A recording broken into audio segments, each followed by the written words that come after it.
इस 7 दिवसीय कार्यशाला के आज 7वें और अंतिम दिन के पहले पड़ाव पर हम खड़े हैं। और जैसा कि हमने पिछले 6 दिनों में अलग अलग राजनीतिक विचार और विचारकों को सुना, समझा और उनसे रूबरू हुए और ये समझने का प्रयास किया कि कैसे भारत के सामाजिक चिंतन में, भारत के राजनीतिक चिंतन में इन विचारकों ने योगदान दिया है। उसी श्रृंखला में आज एक बार फिर हम एकत्र हुए हैं अपने इस 7 दिवसीय कार्यशाला में, जो कि हम जानते हैं Indian political thinkers and their contemporary relevance. महाविद्यालय में डॉक्टर रेशम लाल सर का हम स्वागत करते हैं। किसी भी कार्यक्रम को हम अपनी भारतीय संस्कृति और परंपरा के अनुसार सबसे पहले दीप प्रज्वलन और माँ सरस्वती के प्रतिमा पर माल्यार्पण के साथ करते हैं। तो मैं अपने मुख्य अतिथि, विभागाध्यक्ष और आयोजन सचिव एवं समस्त अध्यापक और अध्यापिकाओं से अनुरोध करेंगे कि वह माँ सरस्वती के चित्र पर माल्यार्पण करें और अपने वॉलंटियर्स से अनुरोध करेंगे कि इसमें सहायता करें।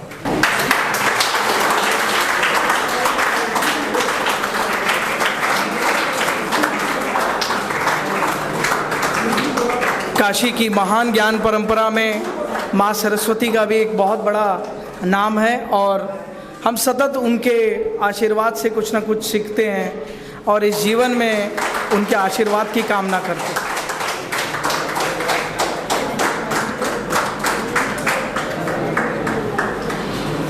इस 7 दिवसीय कार्यशाला में हमने हर दिन एक अलग विषय पर एक अलग विद्वान को सुना। आज ऐसे ही एक विद्वान हमारे बीच मौजूद हैं। हम सभी डॉक्टर रेशम लाल सर का महाविद्यालय में और विभाग की ओर से स्वागत करते हैं। मुझे आपको ये बात अवश्य बतानी चाहिए कि हमारे बीच ऐसे व्यक्तित्व मौजूद हैं जिन्होंने स्वयं अपने कार्यों से उदाहरण प्रस्तुत किया है और शैक्षिक जगत में एक क्रांति भी लाई है।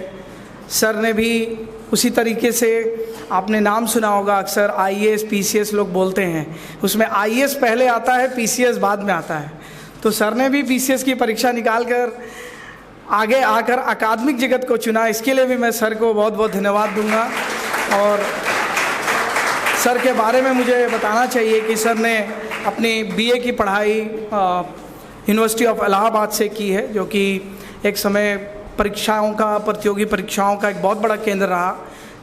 वह हाल के वर्षों में वह केंद्र दिल्ली अब शिफ्ट हो गया, लेकिन अभी भी इलाहाबाद में पढ़ाई का जो माहौल है वो भारत में और कहीं नहीं है। इसके बाद सर ने अपनी MA की पढ़ाई master of arts Banaras Hindu university से किया।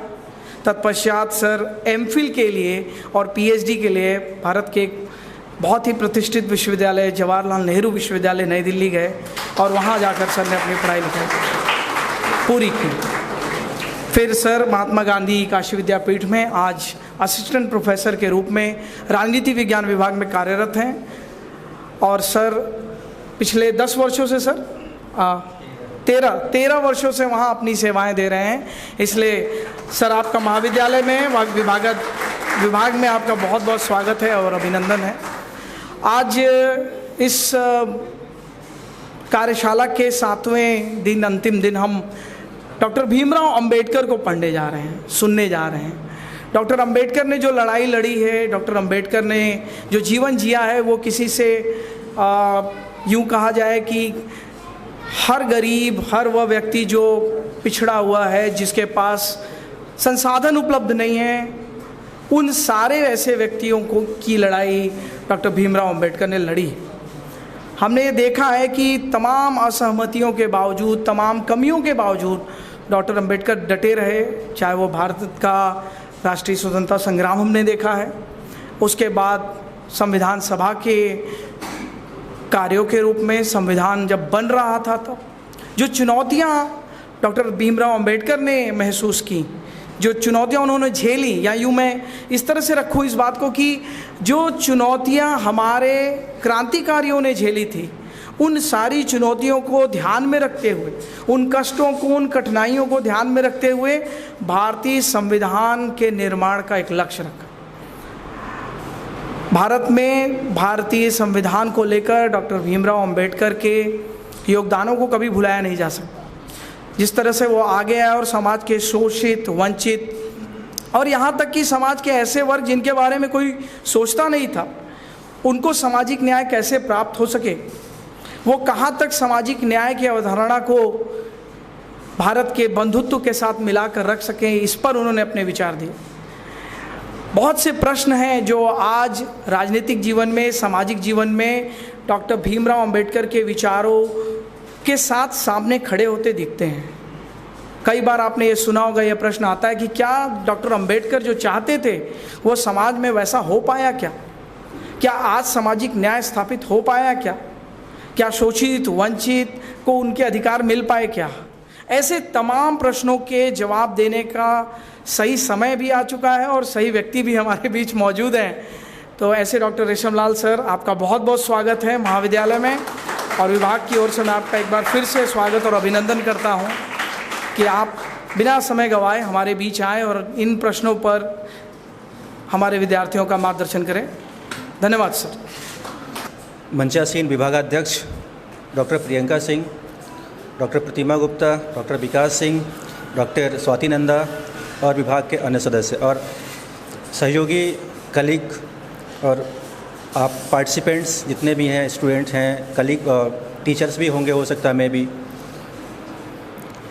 आज के सभा में मैं बहुत ही तरह से प्रसन्नता भी महसूस कर रहा हूँ, बहुत कठिनाई भी महसूस कर रहा हूँ, क्योंकि अंबेडकर को बोलना बहुत टफेस्ट काम है ना। उनको किसी एक खास पैरामीटर में कंसाइज करना बहुत टफेस्ट काम है। फिर भी मैं कोशिश करूँगा कि कुछ बोलूँ, क्योंकि अंबेडकर को बोलने वाले बहुत सारे लोग हैं। मैं आप सब जानते हैं उनके बारे में, थोड़ा बहुत सब कुछ जानते हैं। मैं कोशिश करूँगा कुछ चीज़ों को जो शायद हो सकता है आप मिस कर गए हों या हो सकता है जानते हों। मैं जो जानते होंगे थोड़ा सा दोबारा आपको रिमाइंड करा दूँगा, अगर नहीं है तो थोड़ा सा आपको कुछ पुश कर दूँगा। खैर, मैं बार बार कह रहा हूँ, अम्बेडकर पर बोलना बहुत टफेस्ट काम है। मैं बार बार बोल रहा हूँ क्योंकि बहुत उनका कंट्रीब्यूशन है, न सिर्फ पॉलिटिकल साइंस में, इकोनॉमिक्स में, सोशियोलॉजी में, इवन एंथ्रोपोलॉजी में भी बहुत कंट्रीब्यूशन है, और उनके सारे कंट्रीब्यूशन को किसी एक लेक्चर में समाहित करना इम्पॉसिबल है। खैर, मैं विभाग के सभी जो कलीग हैं उन सब का मैं धन्यवाद ज्ञापित करता हूँ कि मुझे यहाँ मौका दिया बोलने के लिए आपके बीच में, और मैं वाकई में बहुत अपने आप को कृतज्ञ मानता हूं कि मुझे मौका मिला यहाँ पर आपके बीच में अंबेडकर के बारे में, जो उनका सामाजिक न्याय है उस अवधारणा के बारे में विचार व्यक्त करने के लिए। अंबेडकर के जो, हालांकि टॉपिक तो बहुत वाइड है, अंबेडकर बहुत सारे स्फीयर, लेकिन हम उनको एक टॉपिक हमने चुना था कि deliberative justice of B R Ambedkar. एक तरह से वितरणात्मक न्याय कह लीजिए उनको, या जस्ट सब्सटेंटिव जस्टिस कह लीजिए उनको, कि किस रूप में अंबेडकर पूरे भारतीय समाज में, जो अभी तक की भारतीय समाज की जो न्याय व्यवस्था थी, उस न्याय व्यवस्था में कैसे अम्बेडकर अलग थे। हम इसके बारे में बात करेंगे, लेकिन इसके पहले आप सब पढ़े भी होंगे, मुझे लगता है सब सोशल साइंस बैकग्राउंड के विद्यार्थी हैं, और सामाजिक विज्ञान के विद्यार्थी होने के नाते हम सब जानते हैं कि न्याय क्या है, न्याय वगैरह सब कुछ क्या है। लेकिन फिर भी एक तरह से जो दुनिया में न्याय की अवधारणा रही है उसके बारे में हम बात थोड़ा सा कर लें, इसके बाद हम अम्बेडकर पे आएंगे तो आप बेहतर ढंग से समझ पाएंगे। अगर हम न्याय की बात करें तो सबसे पुरानी अवधारणा है जो पश्चिम में एक तरह से प्रिवलेंट रही है पुराने ज़माने में, अब प्लेटो की जस्टिस की न्याय की अवधारणा रही है। उसकी किताब था रिपब्लिक, आप सब जानते हैं, और प्लेटो ने जिस डायलेक्टिकल मेथड से जिस ग्रंथ की रचना किया था रिपब्लिक में, उसका जो मेन कंसर्निंग जो सब्जेक्ट था, जो टॉपिक था, फोकस था, वो जस्टिस था।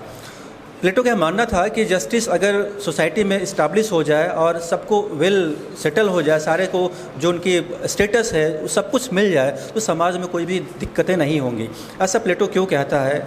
इसके पीछे भी कारण ये है, कारण बहुत सारे हो सकते हैं, लेकिन कारण जो मुझे लगता है, क्योंकि प्लेटो का जो गुरु थे वो सुकरात, आपने नाम सुना होगा, और सुकरात को उसी डेमोक्रेसी ने, जो दुनिया में आज डेमोक्रेसी, जो डेमोक्रेटिक नॉर्म्स है, यह कहता है कि बहुत बेहतर शासन व्यवस्था है और सभी को इंक्लूसिव कर रहा होता है, सारे ग्रुप को, सारे रिलीजन को, सारे जितने भी हैं सबको एक साथ लेके चलता है। उसी डेमोक्रेटिक गवर्नमेंट में सुकरात को पहली बार यानी पनिश किया गया, चाहे जिस रूप में पनिश किया गया हो। तो प्लेटो का एक तरह से मोहभंग हो गया था उस डेमोक्रेटिक सिस्टम से, जो यूनान में थी, जो पश्चिम में था, उससे मोहभंग हो गया था। और उस समय कंटेम्प्रेरी जो टाइम था, उस समय और भी पॉलिटिकल सिस्टम थे, चाहे वो मोनार्किकल रहा हो, अरिस्टोक्रेसी रहा हो या डेमोक्रेसी रहा हो, लेकिन यूनान में डेमोक्रेसी गवर्नमेंट थी। और डेमोक्रेसी ने जो कहता था कि इंक्लूसिव है, पार्टिसिपेटरी डेमोक्रेसी है, उसने ही एक ऐसे गुरु को प्लेटो के नज़रों में उसको पनिश किया था और उसको जहर पीने के लिए एक तरह से कंपेल किया।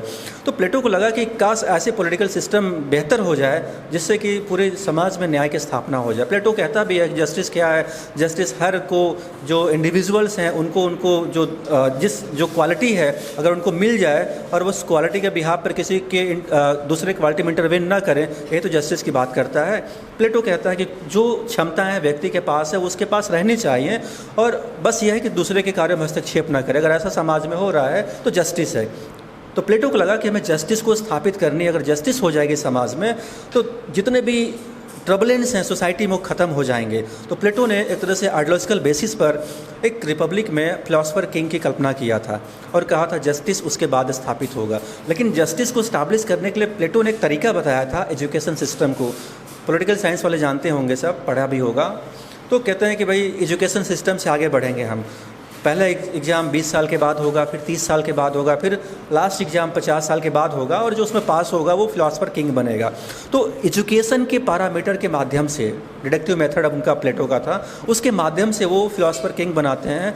फिलोसोफर किंग जो होगा वो मोस्ट विजडम पर्सन होगा उस समाज का, उस सिटी स्टेट का, और उसके अकॉर्डिंग वह न्याय की स्थापना करेगा। तो उसमें प्लेटो ने 3 वर्ग की बात किया था, चाहे वो करेज क्लास हो, चाहे एपेटाइट क्लास हो, चाहे आपका विजडम क्लास हो, जो भी हो, इन सबको कहा था कि भाई तीनों वर्ग अपना अपना काम करेंगे, उसको फिलोसोफर किंग सब कुछ देखेगा, कोई भी इंटरवेंस नहीं होगा और इस तरह की व्यवस्था अगर समाज में स्थापित होगी तो न्याय स्थापित हो जाएगा। ऐसा प्लेटो का मानना था अपने उस ज़माने में। लेकिन जस्ट उसका जो इमीडिएट जो उसका शिष्य था एरिस्टोटल, उसने न्याय की अवधारणा बिल्कुल चेंज कर दिया। ये पश्चिम की अवधारणाएं हैं, हम भारत पे भी थोड़ा आएंगे। उसने जस्ट चेंज कर दिया। प्लेटो ने कहा था कि हम समाज में 3 ऑर्डर बनाएंगे, 3 ग्रुप बनाएंगे और तीनों ग्रुप्स अलग अलग होंगे। व्यापारी होगा, सैनिक वर्ग होगा और शासक वर्ग होगा। तीनों में कोई घालमेल नहीं होगा, कोई इंटरवेंस नहीं होगा और सब अपने अकॉर्डिंगली अपने जो महत्वपूर्ण जो गुण है उसके अकॉर्डिंग काम करेंगे और उसमें कोई हस्तक्षेप नहीं करेंगे। प्लेटो का मानना था। लेकिन अरिस्टोटल तक आते आते जस्ट बहुत दिन नहीं, करीब मुश्किल से 15 या 20 या 30 साल रहा होगा। उस टाइम पे आते आते अरिस्टोटल के टाइम पर जो जस्टिस का जो कॉन्सेप्ट था वह चेंज हो गया। और चेंज क्या हुआ, अरिस्टोटल ने कहा जस्टिस 2 तरह के होंगे। एक तो डिस्ट्रीब्यूटिव की बात किया था और दूसरा कहा था आपका कंपनसेटरी की बात किया था। तो एक कहा एक पॉलिटिकल स्फेयर की बात किया कि भाई पॉलिटिकल स्फेयर में जस्टिस होगा, जो भी सिटीजन, आप पता है सिटीजन कौन है और स्लेव्स कौन है। अरिस्टो ये बात किया था, स्लेव्स वे लोग हैं जो यूनानी नहीं हैं, है ना। तो जो सिटीजन्स हैं वो पॉलिटिकल पार्टिसिपेशन जितना ज़्यादा करेंगे उतना ही ज़्यादा पॉलिटिकल जो इंस्टीट्यूशंस हैं, जो एंटिटी है, उनको उतना ही एक तरह से पद प्रतिष्ठा जो भी होगा प्रोवाइड करेगा। एक जस्टिस का पार्ट माना जाता था।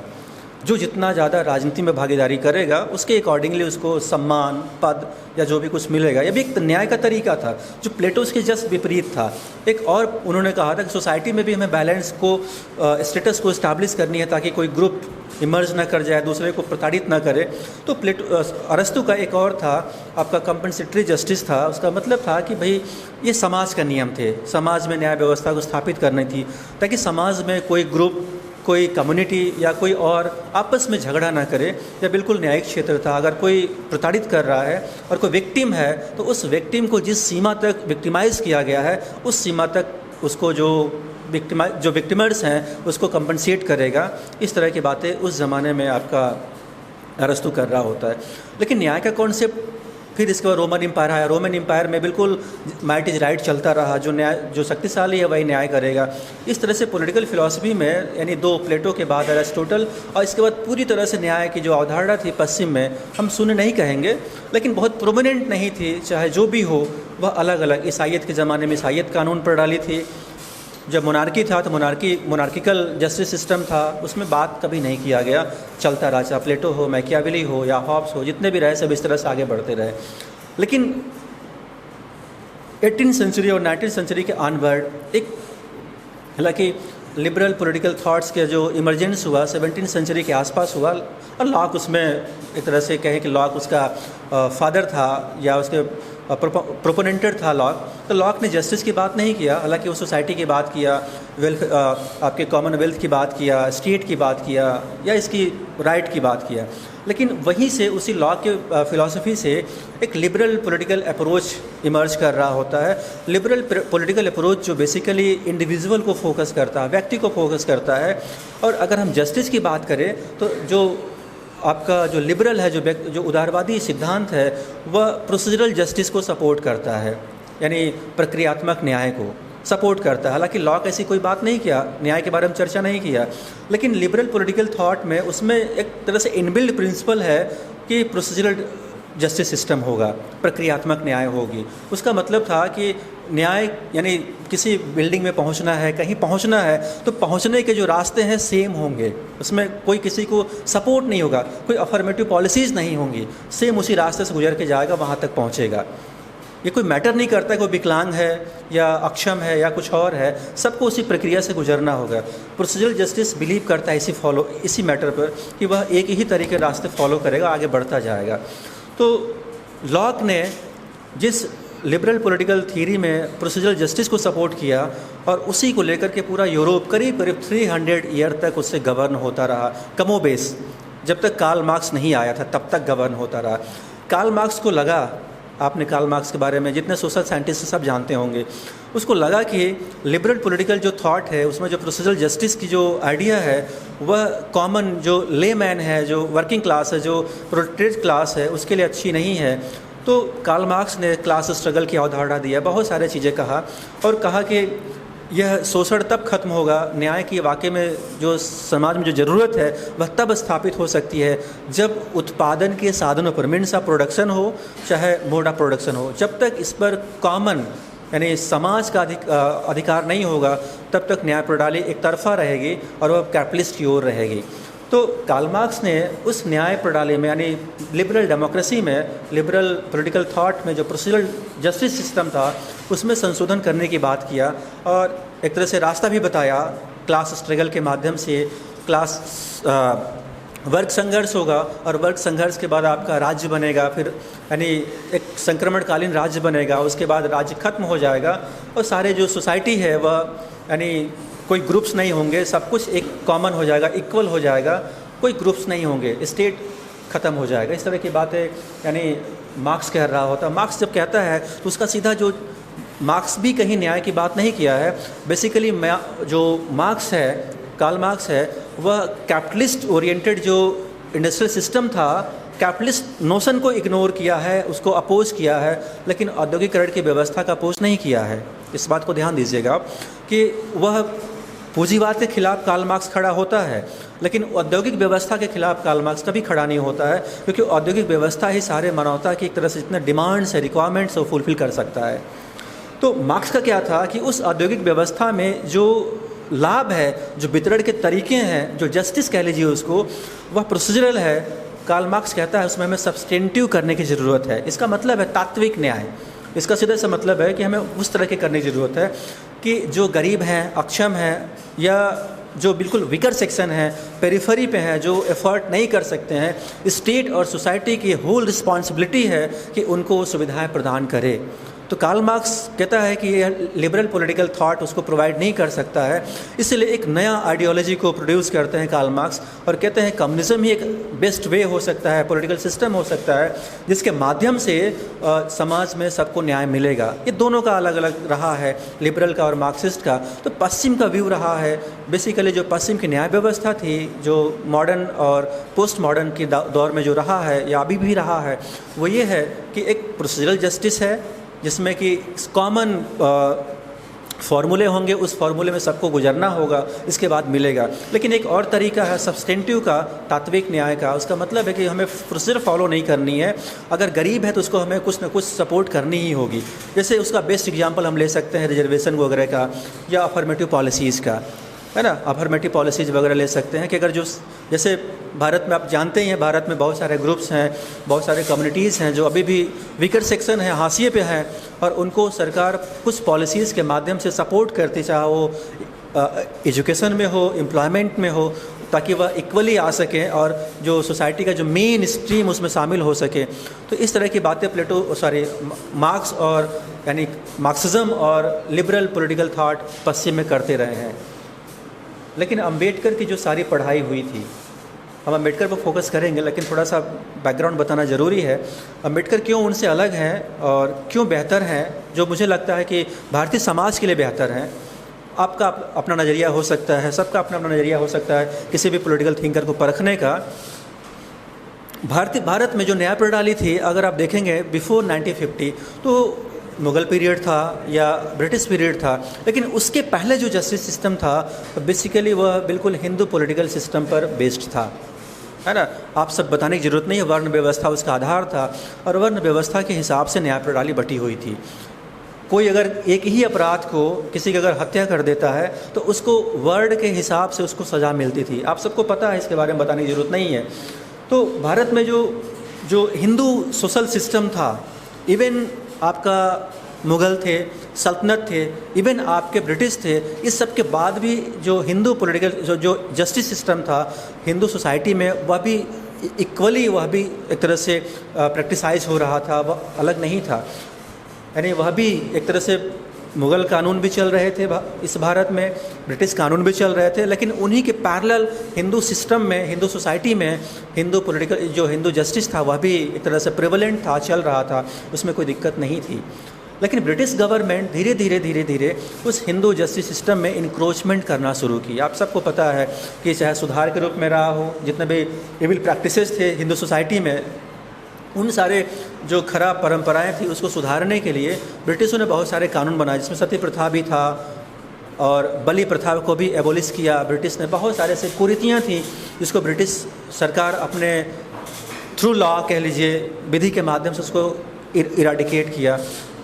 लेकिन एक तरफ से जैसे ही ब्रिटिश जो पॉलिटी थी, जो गवर्नमेंट था, जैसे जैसे हिंदू सिस्टम में, हिंदू सोसाइटी के जो कल्चरल या जो लीगल सिस्टम था उसमें, या जस्टिस सिस्टम था, जैसे इंक्रोचमेंट करना शुरू किया ब्रिटिशों ने जितने उस ज़माने में, तो उनको लगा, हिंदू सोसाइटी को लगा कि हमारे कल्चरल आइडेंटिटी को एक तरह से हमें डिरेल्ड कर रहे हैं और हमारे कल्चरल आइडेंटिटी को फेड करने के चक्कर में है, या हो सकता है ख़त्म करने के चक्कर में है। तो वहीं से धीरे धीरे, हालांकि नेशनल मूवमेंट के कई सारे कारण हो सकते हैं, लेकिन हम जस्टिस के बारे में बता रहे हैं आपको, कि वहीं से धीरे धीरे जो हिंदू समाज था वह खड़ा हुआ कि ब्रिटिश ठीक है, रूल कर रहा है यहाँ, ठीक है, इकोनॉमिक अफेयर में उसका इंटरवेंशन है, ठीक है, चलेगा, लेकिन हिंदू सिस्टम के जो कोर कल्चरल वेस्ट हैं या जो उसका जो सोसाइटी का स्ट्रक्चर है उसमें कोई भी तब्दीली अगर कर रहा है तो हमारे समाज में विखंडन पैदा कर रहा है।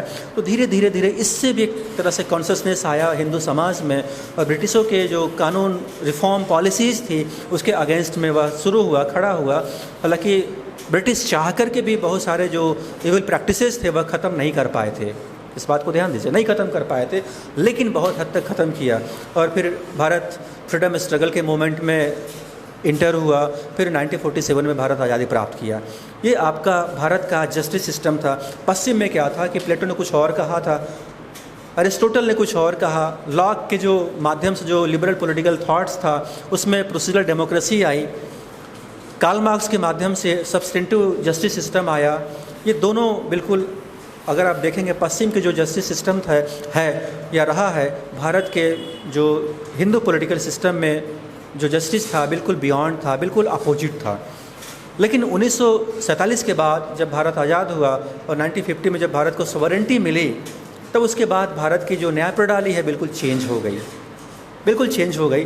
थोड़ा मैं यहाँ रुकूंगा, मैं थोड़ा रॉल्स की बात कर लें, क्योंकि रॉल्स भी बहुत महत्वपूर्ण विचारक है। जॉन रॉल्स, आपने नाम सुना होगा। जॉन रॉल्स नोबेल लॉरेटर भी रहे हैं और उनकी किताब थ्योरी ऑफ जस्टिस 1971 में पब्लिश हुई थी और वह नोबेल प्राइज़ भी उसी से जीते थे, है ना। पहली किताब बहुत पहले लिखा था। हालांकि रॉल्स लगातार राइटिंग्स लिखते रहे जस्टिस के लिए, जस्टिस एज फेयरनेस, बहुत सारे किताबें लिखा या बहुत सारे लेख लिखा, और कंपाइल उनका तरह से बहुत सारे जो आर्टिकल रहा, एसेज रहा, कंपाइल बुक पब्लिश हुआ 1997 में। हालांकि 2002 में वो नहीं रहे इस दुनिया में, लेकिन उनका भी जस्टिस जो सिस्टम है, जो थ्योरी है, जो प्रिंसिपल है, ये जो बहुत ही यूनिक है, और कह सकते हैं कि वह अंबेडकर के बाद का दिया हुआ सिस्टम है उनका, या थ्योरी है। रॉल्स जब बात करते हैं न्याय के बारे में, हालांकि कंटेम्प्रेरी टाइम पर रॉल्स का जो न्याय सिद्धांत है बहुत ही रिलेवेंट है, लेकिन भारतीय समाज में वह कुछ हद तक रिलेवेंट है। वहाँ पर अंबेडकर के न्याय प्रणाली बहुत रिलेवेंट हो जाती है। जो रॉल्स हैं जब बात कहते हैं कि न्याय क्या है, तो कहते हैं जो जस्टिस है वह सोसाइटल वैल्यू का जो कहते हैं प्राइमरी वैल्यूज़ है समाज का। हर समाज का प्राथमिक गुण अलग अलग होता है। अगर हम यूनान में बात करें, प्लेटो के टाइम पे बात करें, सुकरात के टाइम पे बात करें, तो उस समय समाज का जो प्राइमरी गुड्स था या गुड था वो कह सकते हैं वर्च्यूज नॉलेज था, ज्ञान महत्वपूर्ण था। बाद में चेंज होता गया और जो फिलोसफर्स आए चेंज करते रहे चीज़ों को लेकर के, लेकिन रॉल्स का जो कहना था कि समाज का प्राथमिक जो गुण है, जो मूल्य है, वह न्याय है। न्याय ही सब कुछ है। इसके बाद परंपरा हो सकता है, कल्चर हो सकता है, कुछ और हो सकते हैं, लेकिन न्याय प्रमुख चीज़ें हैं। इस तरह की बातें जॉन रॉल्स बात कहते हैं। और जॉन रॉल्स जब अपने थ्योरी को प्रपोज कर रहे होते हैं तो उनके नज़रों में अमेरिका में जो ब्लैक रेस के जो लोग हैं, जो अमेरिका में जो रेस है, दो तरह की रेस है, एक वाइट है, एक ब्लैक है, तो जो ब्लैक रेसेस को लेकर के जो डिस्क्रिमिनेशन पॉलिसीज़ थी अमेरिकन गवर्नमेंट के तरफ से, या सोसाइटी में जो वाइट मैन सोसाइटी थी उसके तरफ से जो ब्लैक रेसेस के खिलाफ जो परसेप्शन था, उसके अगेंस्ट में रॉल्स ने एक तरह से न्याय को प्रपोज किया था और कहा था कि अमेरिका में न्याय व्यवस्था स्थापित हो सकती है और समाज में बैलेंस स्थापित हो सकता है, बशर्ते कि ब्लैक और वाइट में कोई अंतर नहीं होना चाहिए। तो रॉल्स ने बहुत सारे थ्योरी प्रपोज किया, हालांकि उस बैकग्राउंड बनाया कि कैसे न्याय बनेगा, है ना, विल ऑफ इंग्रेडिएंट्स की बात करता है, कैसे न्याय बनेगा उसके बारे में बात किया। लेकिन उसके जो न्याय सिद्धांत थे दो बहुत महत्वपूर्ण थे। उसका एक न्याय सिद्धांत था रॉल्स का, प्रिंसिपल ऑफ इक्वल लिबर्टी की बात करता है, जो कहीं ना कहीं लिबरल पॉलिटिकल थॉट को या डेमोक्रेटिक लिबरल डेमोक्रेसी को सपोर्ट करता है ना। जो पहला प्रिंसिपल उसका है ना, प्रिंसिपल ऑफ इक्वल लिबर्टी की बात करता है, जिस इक्वल लिबर्टी का मतलब इसमें विदाउट जो बैकग्राउंड है, जो उसका किसी भी व्यक्ति का बिना किसी डिस्क्रिमिनेशन के, उसके बैकग्राउंड के डिस्क्रिमिनेशन के, सबको इक्वालिटी का या लिबर्टी का इक्वल राइट होगा कि वह अपने अकॉर्डिंगली जो उनके पास प्रोमिनेंट ट्रेट्स हैं उसके अकॉर्डिंगली वह परफॉर्म कर सकता है और कोई भी इंडिविजुअल किसी दूसरे के इंडिविजुअल में इंटरवेन नहीं करेगा। इसका मतलब है कि सबको समान स्वतंत्रता है कुछ भी करने का। ये आपका लिबरल डेमोक्रेसी कह रही होती है और पोस्टल डेमोक्रेसी कह रही होती है। रॉल्स का जो फर्स्ट प्रिंसिपल यही बात कहता है कि कोई भी, चाहे वह किसी भी जेंडर का हो, किसी भी बैकग्राउंड का हो, किसी भी चीज़ का हो, कोई भी बिना डिस्क्रिमिनेशन किए हमें इक्वल लिबर्टी प्रोवाइड करनी है। ठीक उसी तरह से जैसे जॉन स्टुअर्ट मिल ने बात किया था, है ना, सेल्फ रिगार्डिंग लिबर्टी में बात किया था, ठीक उसी तरह की बात यहाँ भी उसी तरह की बात रॉल्स कर रहे हैं। लेकिन जो सेकेंड प्रिंसिपल रॉल्स का है वो कहीं ना कहीं मार्क्सियन फ़िलासफ़ी को या मार्क्सिज्म को या कह सकते हैं कि सोशल जस्टिस को सपोर्ट करता है। उसका सेकंड प्रिंसिपल था यानी डिफरेंस प्रिंसिपल, भेदभावकारी नियम की बात करता, सिद्धांत की बात करता। उसमें दो चीज़ें बहुत महत्वपूर्ण हैं। एक चीज़ था कि जो लिस्ट एडवांटेज पर्सन्स हैं उनको मैक्सिमम बेनिफिट मिले। जो समाज के जो कमज़ोर लोग हैं, तबके के लोग हैं, जो हाशिए पे हैं, वीकर सेक्शन हो सकती हैं, विमेंस हो सकती हैं, ओल्ड पर्सन हो सकते हैं, या कोई और हो सकता है, इकोनॉमिकली पॉलिटिकली वीकेंड पोजीशन पे हो सकते हैं, उन सबको मैक्सिमम बेनिफिट प्रोवाइड किया जाए।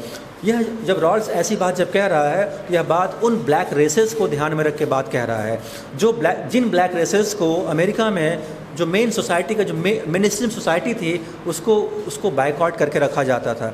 तो रॉल्स से कहना था कि भाई वो लिस्ट एडवांटेज पर्सन्स के लोग हैं, उनको जब तक मैक्सिमम बेनिफिट नहीं देंगे तब तक वो मेन स्ट्रीम सोसाइटी के पार्ट नहीं हो सकते हैं और समाज तभी रन करेगा। वो समाज के बारे में रॉल्स कहते हैं इस दरअसल समाज क्या है, एक चैन की तरह है। चैन का अगर कोई कड़ी टूट जाए तो साइकिल या व्हीकल नहीं चल सकता है। तो जो वीकर सेक्शन है वह चैन के एक गांठ की तरह है और चैन को अगर मजबूत रखनी है, समाज के चैन को मजबूत रखनी है, तो किसी भी वीकर सेक्शन को भी हमें उसको एक तरह से अपलिफ्ट करना होगा, उसको समृद्ध करना होगा ताकि चैन टूटे ना, ब्रेक ना हो जाए। अगर चैन टूट जाएगा, ब्रेक हो जाएगा तो समाज में सिविल वार क्रिएट हो जाएगा। इसी को ध्यान में रख करके रॉल्स ने डिफरेंस प्रिंसिपल की बात किया और कहा कि जो सबसे कमतर लोग हैं, कमज़ोर लोग हैं, उनको मैक्सिमम लाभ मिले। इसका मतलब क्या है वह सब्सटेंटिव जस्टिस की बात कर रहा है, तात्विक न्याय की बात कर रहा है। लेकिन उसका एक और प्रिंसिपल है ना, रॉल्स के सेकंड का यानी डिफरेंस प्रिंसिपल में पहला प्रिंसिपल तो कम जो वंचित लोग उनको मैक्सिमम लाभ की बात करता है, लेकिन उसका जो सेकंड प्रिंसिपल है बहुत महत्वपूर्ण है, इक्वल अपॉर्चुनिटी टू ऑल, सबको एक बराबर का अवसर उपलब्ध कराना, है ना। ये जो बहुत मार्के की चीज़ है, अवसर की चीज़ें हैं। और जब मैं इसकी बात करूंगा थोड़ा सा मैं भारतीय कॉन्टेक्स्ट में भी बात करूंगा, और मैं उम्मीद करता हूं कि आपको अगर कहीं बुरा लगे तो हमें बहुत ज़रूर बोल दीजिएगा, क्योंकि हो सकता है किसी को हर्ट कर जाए सेंटिमेंट वगैरह, तो भाई क्योंकि एकेडमिक की बातें हो रही तो होनी भी चाहिए यहाँ पर। रॉल्स कहता है सेकंड वाले सेकंड में कह रहा होता है कि इक्वल अपॉर्चुनिटी टू ऑल, सबको समान अवसर मिलना चाहिए। जब कमज़ोर लोगों को अधिकतम लाभ मिल जाए, ध्यान दीजिएगा, कमज़ोर वर्गों को अधिकतम लाभ मिल जाए, और जो पहला प्रिंसिपल था, प्रिंसिपल भाई इक्वल लिबर्टी का, उसको यूटिलाइज कर लेगा। यूटिलाइज तब करेगा, ध्यान दीजिएगा, जब सबको समान अवसर मिलेगा। सपोज करिए कि हमें किसी प्लेस पे पहुंचनी है, कहीं पहुंचना है, और प्लेस पे पहुंचने के लिए उसमें कोई भी बैरियर्स नहीं होना चाहिए, कोई भी चेक्स नहीं होना चाहिए, या कोई भी हर्डल नहीं होना चाहिए। वहाँ पर इक्वल एक्सेस सबके लिए होना चाहिए। अगर इक्वल एक्सेस नहीं होगा तो उस व्यक्ति में, उस इंडिविजुअल पर्सन में क्वालिटी डेवलप हो ही नहीं सकता है। तो रॉल्स कहता है कि लक्सिकल ऑर्डर की बात करता है, सब पॉलिटिकल फिलॉसफी की बातें हैं, खैर कहता है कि पहले हमें समान स्वतंत्रता सबको देनी है, तो उसको देने से पहले हमें कमज़ोर लोगों को लाभ पहुंचानी है, और जब कमज़ोर लोगों को जब लाभ मिल जाएगा तो समान अवसर सबको उपलब्ध करानी है। जब समान अवसर सबको मिल जाएगा तो सभी लोग प्रिंसिपल ऑफ इक्वल लिबर्टी के लिए लायक हो जाएंगे। तब वहाँ पर कोई डिस्क्रिमिनेशन नहीं होगा, वहाँ पर कोई भेदभाव नहीं होगी, कोई सरकार की ऐसी पॉलिसी की आवश्यकता नहीं होगी जो रिजर्वेशन को सपोर्ट करे या अफर्मेटिव पॉलिसीज़ को सपोर्ट करे। तो रॉल्स का जो नज़रिया था वह कहीं ना कहीं सब्सटेंटिव जस्टिस पहले था, फिर बाद में प्रोसीजरल जस्टिस था। ध्यान दीजिएगा, इक्वल अपॉर्चुनिटी की बात किया है रॉल्स ने। थोड़ा सा भारतीय कॉन्टेक्स्ट में बात करें, फिर अम्बेडकर शुरू करेंगे हम। अम्बेडकर को आप जानते भी हैं, बहुत कुछ जानते हैं, मैं तो थोड़ा बहुत जानता हूँ।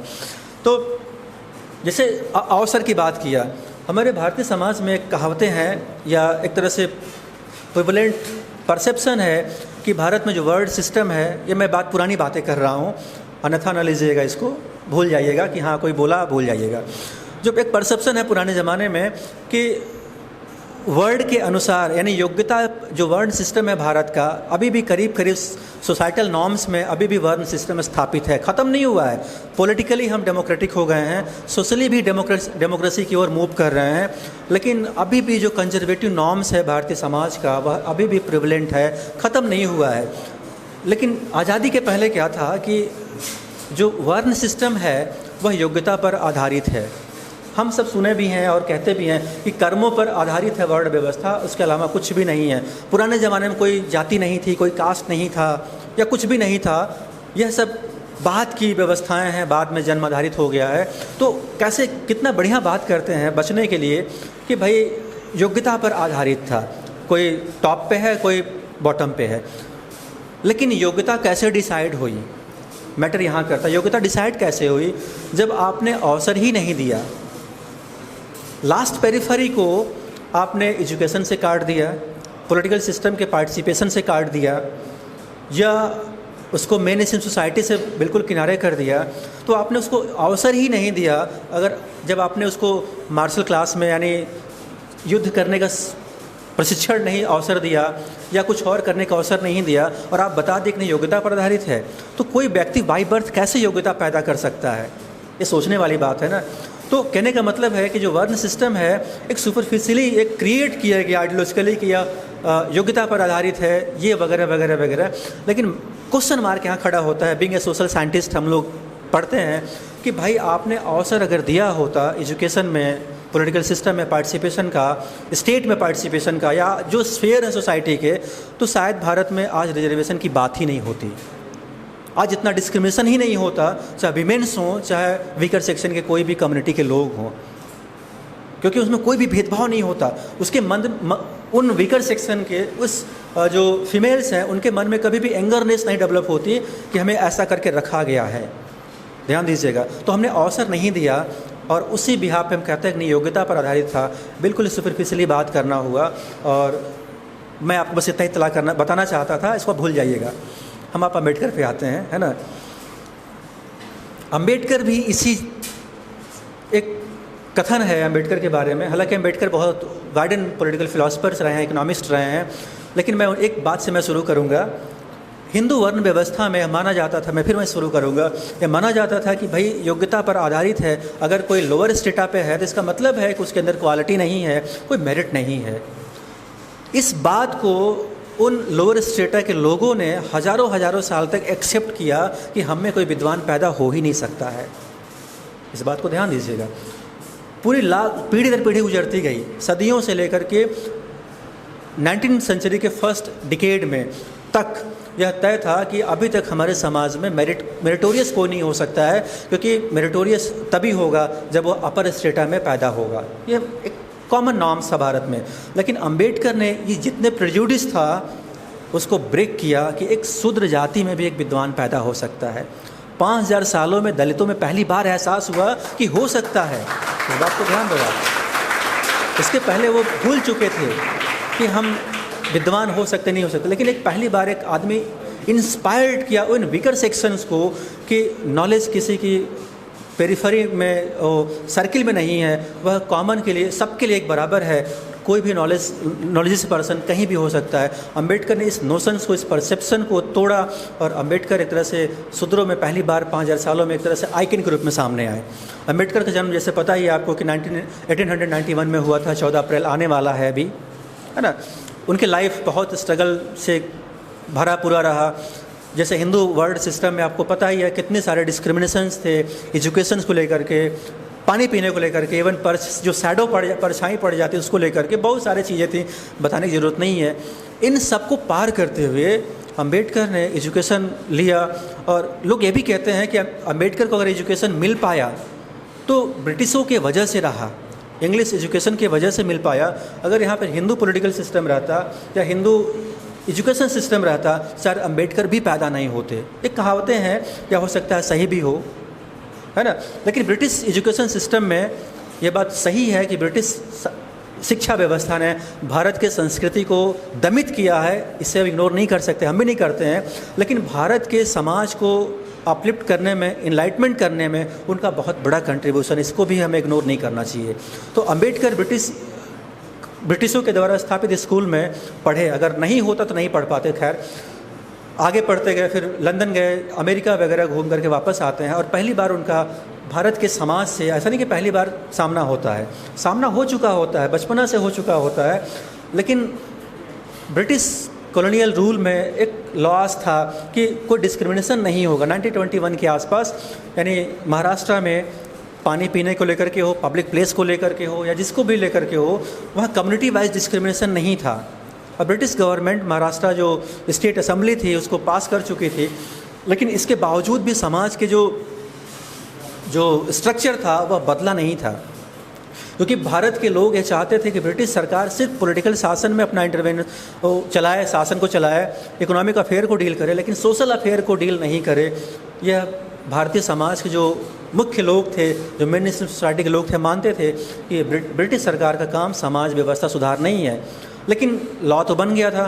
तो अंबेडकर उसी लॉ के बिहाफ पर ब्रिटिश सरकार, यानी जो महाराष्ट्र गवर्नमेंट थी, उसके सामने, जो मुंबई प्रेसिडेंसी के नाम से जाना जाता है, उसके सामने कहा कि भाई आपके लॉज तो कहती है कि पब्लिक प्लेस हो या वर्शिप प्लेस हो या कॉमन जो पानी के जो स्थान हो, है ना, उन सब पर किसी भी तरह का डिस्क्रिमिनेशन नहीं होगा। लेकिन इन सब के बावजूद भी भारत में डिस्क्रिमिनेशन किया जा रहा है ना। अंबेडकर ने बम्बई प्रेसिडेंसी के सामने प्रश्न खड़ा किया जा रहा है। नियमतः तो कोई भेदभाव नहीं है, लेकिन कुछ हुआ नहीं। फिर अंबेडकर ने 1925 में, शायद डेट चौदार तालाब नाम सुना होगा आप लोगों ने, एक मोमेंट खड़ा किया भारत में। ये भी एक लैंडमार्क मोमेंट था कि वीकर सेक्शन के द्वारा पहली बार अपने राइट को असर्ट करने के लिए फर्स्ट टाइम कलेक्टिवली एक तरह से मूवमेंट किया था। और मूवमेंट को लीड अंबेडकर किए थे पानी पीने के लिए चौदार तालाब में। ध्यान दीजिएगा, इसके पहले पूरी जो जितने भी रेस्ट ऑन द अर्थ हैं, जितने कम्युनिटी के लोग हैं, कमज़ोर लोग हैं, अपने राइट को असर्ट करने के लिए कभी भी संघर्ष नहीं किया। पूरे हिस्ट्री में उठा के देख लीजिए। पहली बार अंबेडकर के थ्रू एक मोमेंट शुरू करते हैं। अंबेडकर कहते भी हैं उस मोमेंट के दौरान कि हमें पानी तो कहीं से पी लेंगे, लेकिन मसला पानी पीने का नहीं है, मसला है सम्मान से जीने का है, ताकि हम भी पब्लिक प्लेस पर जो पानी व्यवस्था है उसमें हम भी पानी पी सकें, कोई अंतर नहीं होना चाहिए और सबका बराबर का हक है कि हम भी भारतीय हैं, हम भी सब कुछ हैं। तो जब आप एक भारतीय होने के नाते आप वहाँ जा सकते हैं, पानी पी सकते हैं, तो हम क्यों नहीं पी सकते हैं। तो भारत में चावदार जो मोमेंट था, तालाब जो आंदोलन था, जिस तरह से 1857 की क्रांति भारत में भारतीय आज़ादी में लैंडमार्क साबित हुई, ठीक उसी तरह से चावदार मोमेंट भारत में जो वीकर सेक्शन का मोमेंट था वो एक तरह से बहुत महत्वपूर्ण साबित हुआ। और वहीं से धीरे धीरे अम्बेडकर का मोमेंट जो सोशल मोमेंट रहा, अगेंस्ट कास्ट सिस्टम या जो भी कह लीजिए डिस्क्रिमिनेशन सिस्टम, उसके अगेंस्ट में आना शुरू हुआ। तो चावदार तालाब महत्वपूर्ण रहा। उसके बाद अम्बेडकर लगातार कांग्रेस के जो गांधी थे, गांधी उस समय स्टालवर्ट हो चुके थे, बिग लीडर भी हो चुके थे, क्योंकि तिलक 1920 में मर चुके थे। तिलक से पहले यानी गांधी के पहले गांधी नहीं थे। तिलक ने पूरे भारत में भारतीय शिक्षा, स्वदेशी आंदोलन, स्वदेशी कपड़े वगैरह बहुत सारे मूवमेंट लीड किया था और लगातार लीड किया था। उसमें एनी बेसेंट भी थी शामिल, है ना, होम रूल मूवमेंट शुरू हुआ था भारत में। लेकिन उस कहते ना कि तिलक के वजह से भारत में एक तरह से चाहे शिवाजी महोत्सव हो, चाहे गणेश उत्सव हो, इनके माध्यम से, स्वशिक्षा के माध्यम से हो, स्वदेशी शिक्षा, स्वदेशी जितने भी हैं, उनके वजह से भारत में राष्ट्रीयता की जो एक तरह से ज्वाला पैदा हुई थी, जो सेंस पैदा हुआ था, उस सेंस की जब खड़ी हुई तो उस सेंस को यानी कहते हैं ना कि जब कंट्रीब्यूशन लेने की बारी है तो तिलक रहे नहीं, और वो जो फसल खड़ी थी उसका सारा कंट्रीब्यूशन गांधी को मिला। गांधी कोई मोमेंट खड़ा नहीं किया शुरू में, वो तिलक का ही कंट्रीब्यूशन था, गांधी उसको लीड किए। खैर गांधी उसमें स्टालवर्ट थे, कांग्रेस में बहुत बड़े लीडर थे। गांधी से और अंबेडकर से बहुत बार आमना सामना हुआ। अंबेडकर सोशल मूवमेंट को लेकर के आगे बढ़ रहे थे और गांधी का जो मानना था कि सोशल मूवमेंट पहले नहीं होना चाहिए, पहले पॉलिटिकल मूवमेंट होना चाहिए, पहले भारत को लिबरेट करानी है, हमें लिबरेट करानी है भारत को, उसके बाद हमें भारत की जो सामाजिक समस्याएं हैं उसका हम समाधान करेंगे। यह गांधी का मानना था। गांधी का ही नहीं, इवन तिलक का भी मानना था। जितने भी इंडियन पॉलिटिकल स्ट्रगलिस्ट रहे हैं, जो लीडर रहे हैं, उन सब का जो कह सकते हैं जो प्राइमरी कंसंट्रेशन था भारत को आज़ादी दिलाना, और उसके बाद हमें कुछ जो भी सामाजिक सुधार हुआ, धार्मिक सुधार हुआ, हम करते रहेंगे, ऐसा मानना था।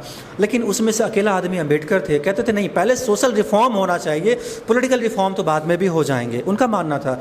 उनका यह भी मानना था कि अगर मान लीजिए ब्रिटिश कल को सत्ता छोड़ के चले गए तो उस पॉलिटिकल पावर पर वही लोग फिर से कब्जा कर लेंगे जो इस व्यवस्था को मानते हैं, यानी जो अनइक्वल सिस्टम है उसको मानते हैं, फिर से बन जाएंगे, फिर समाज कभी सुधर नहीं सकता है।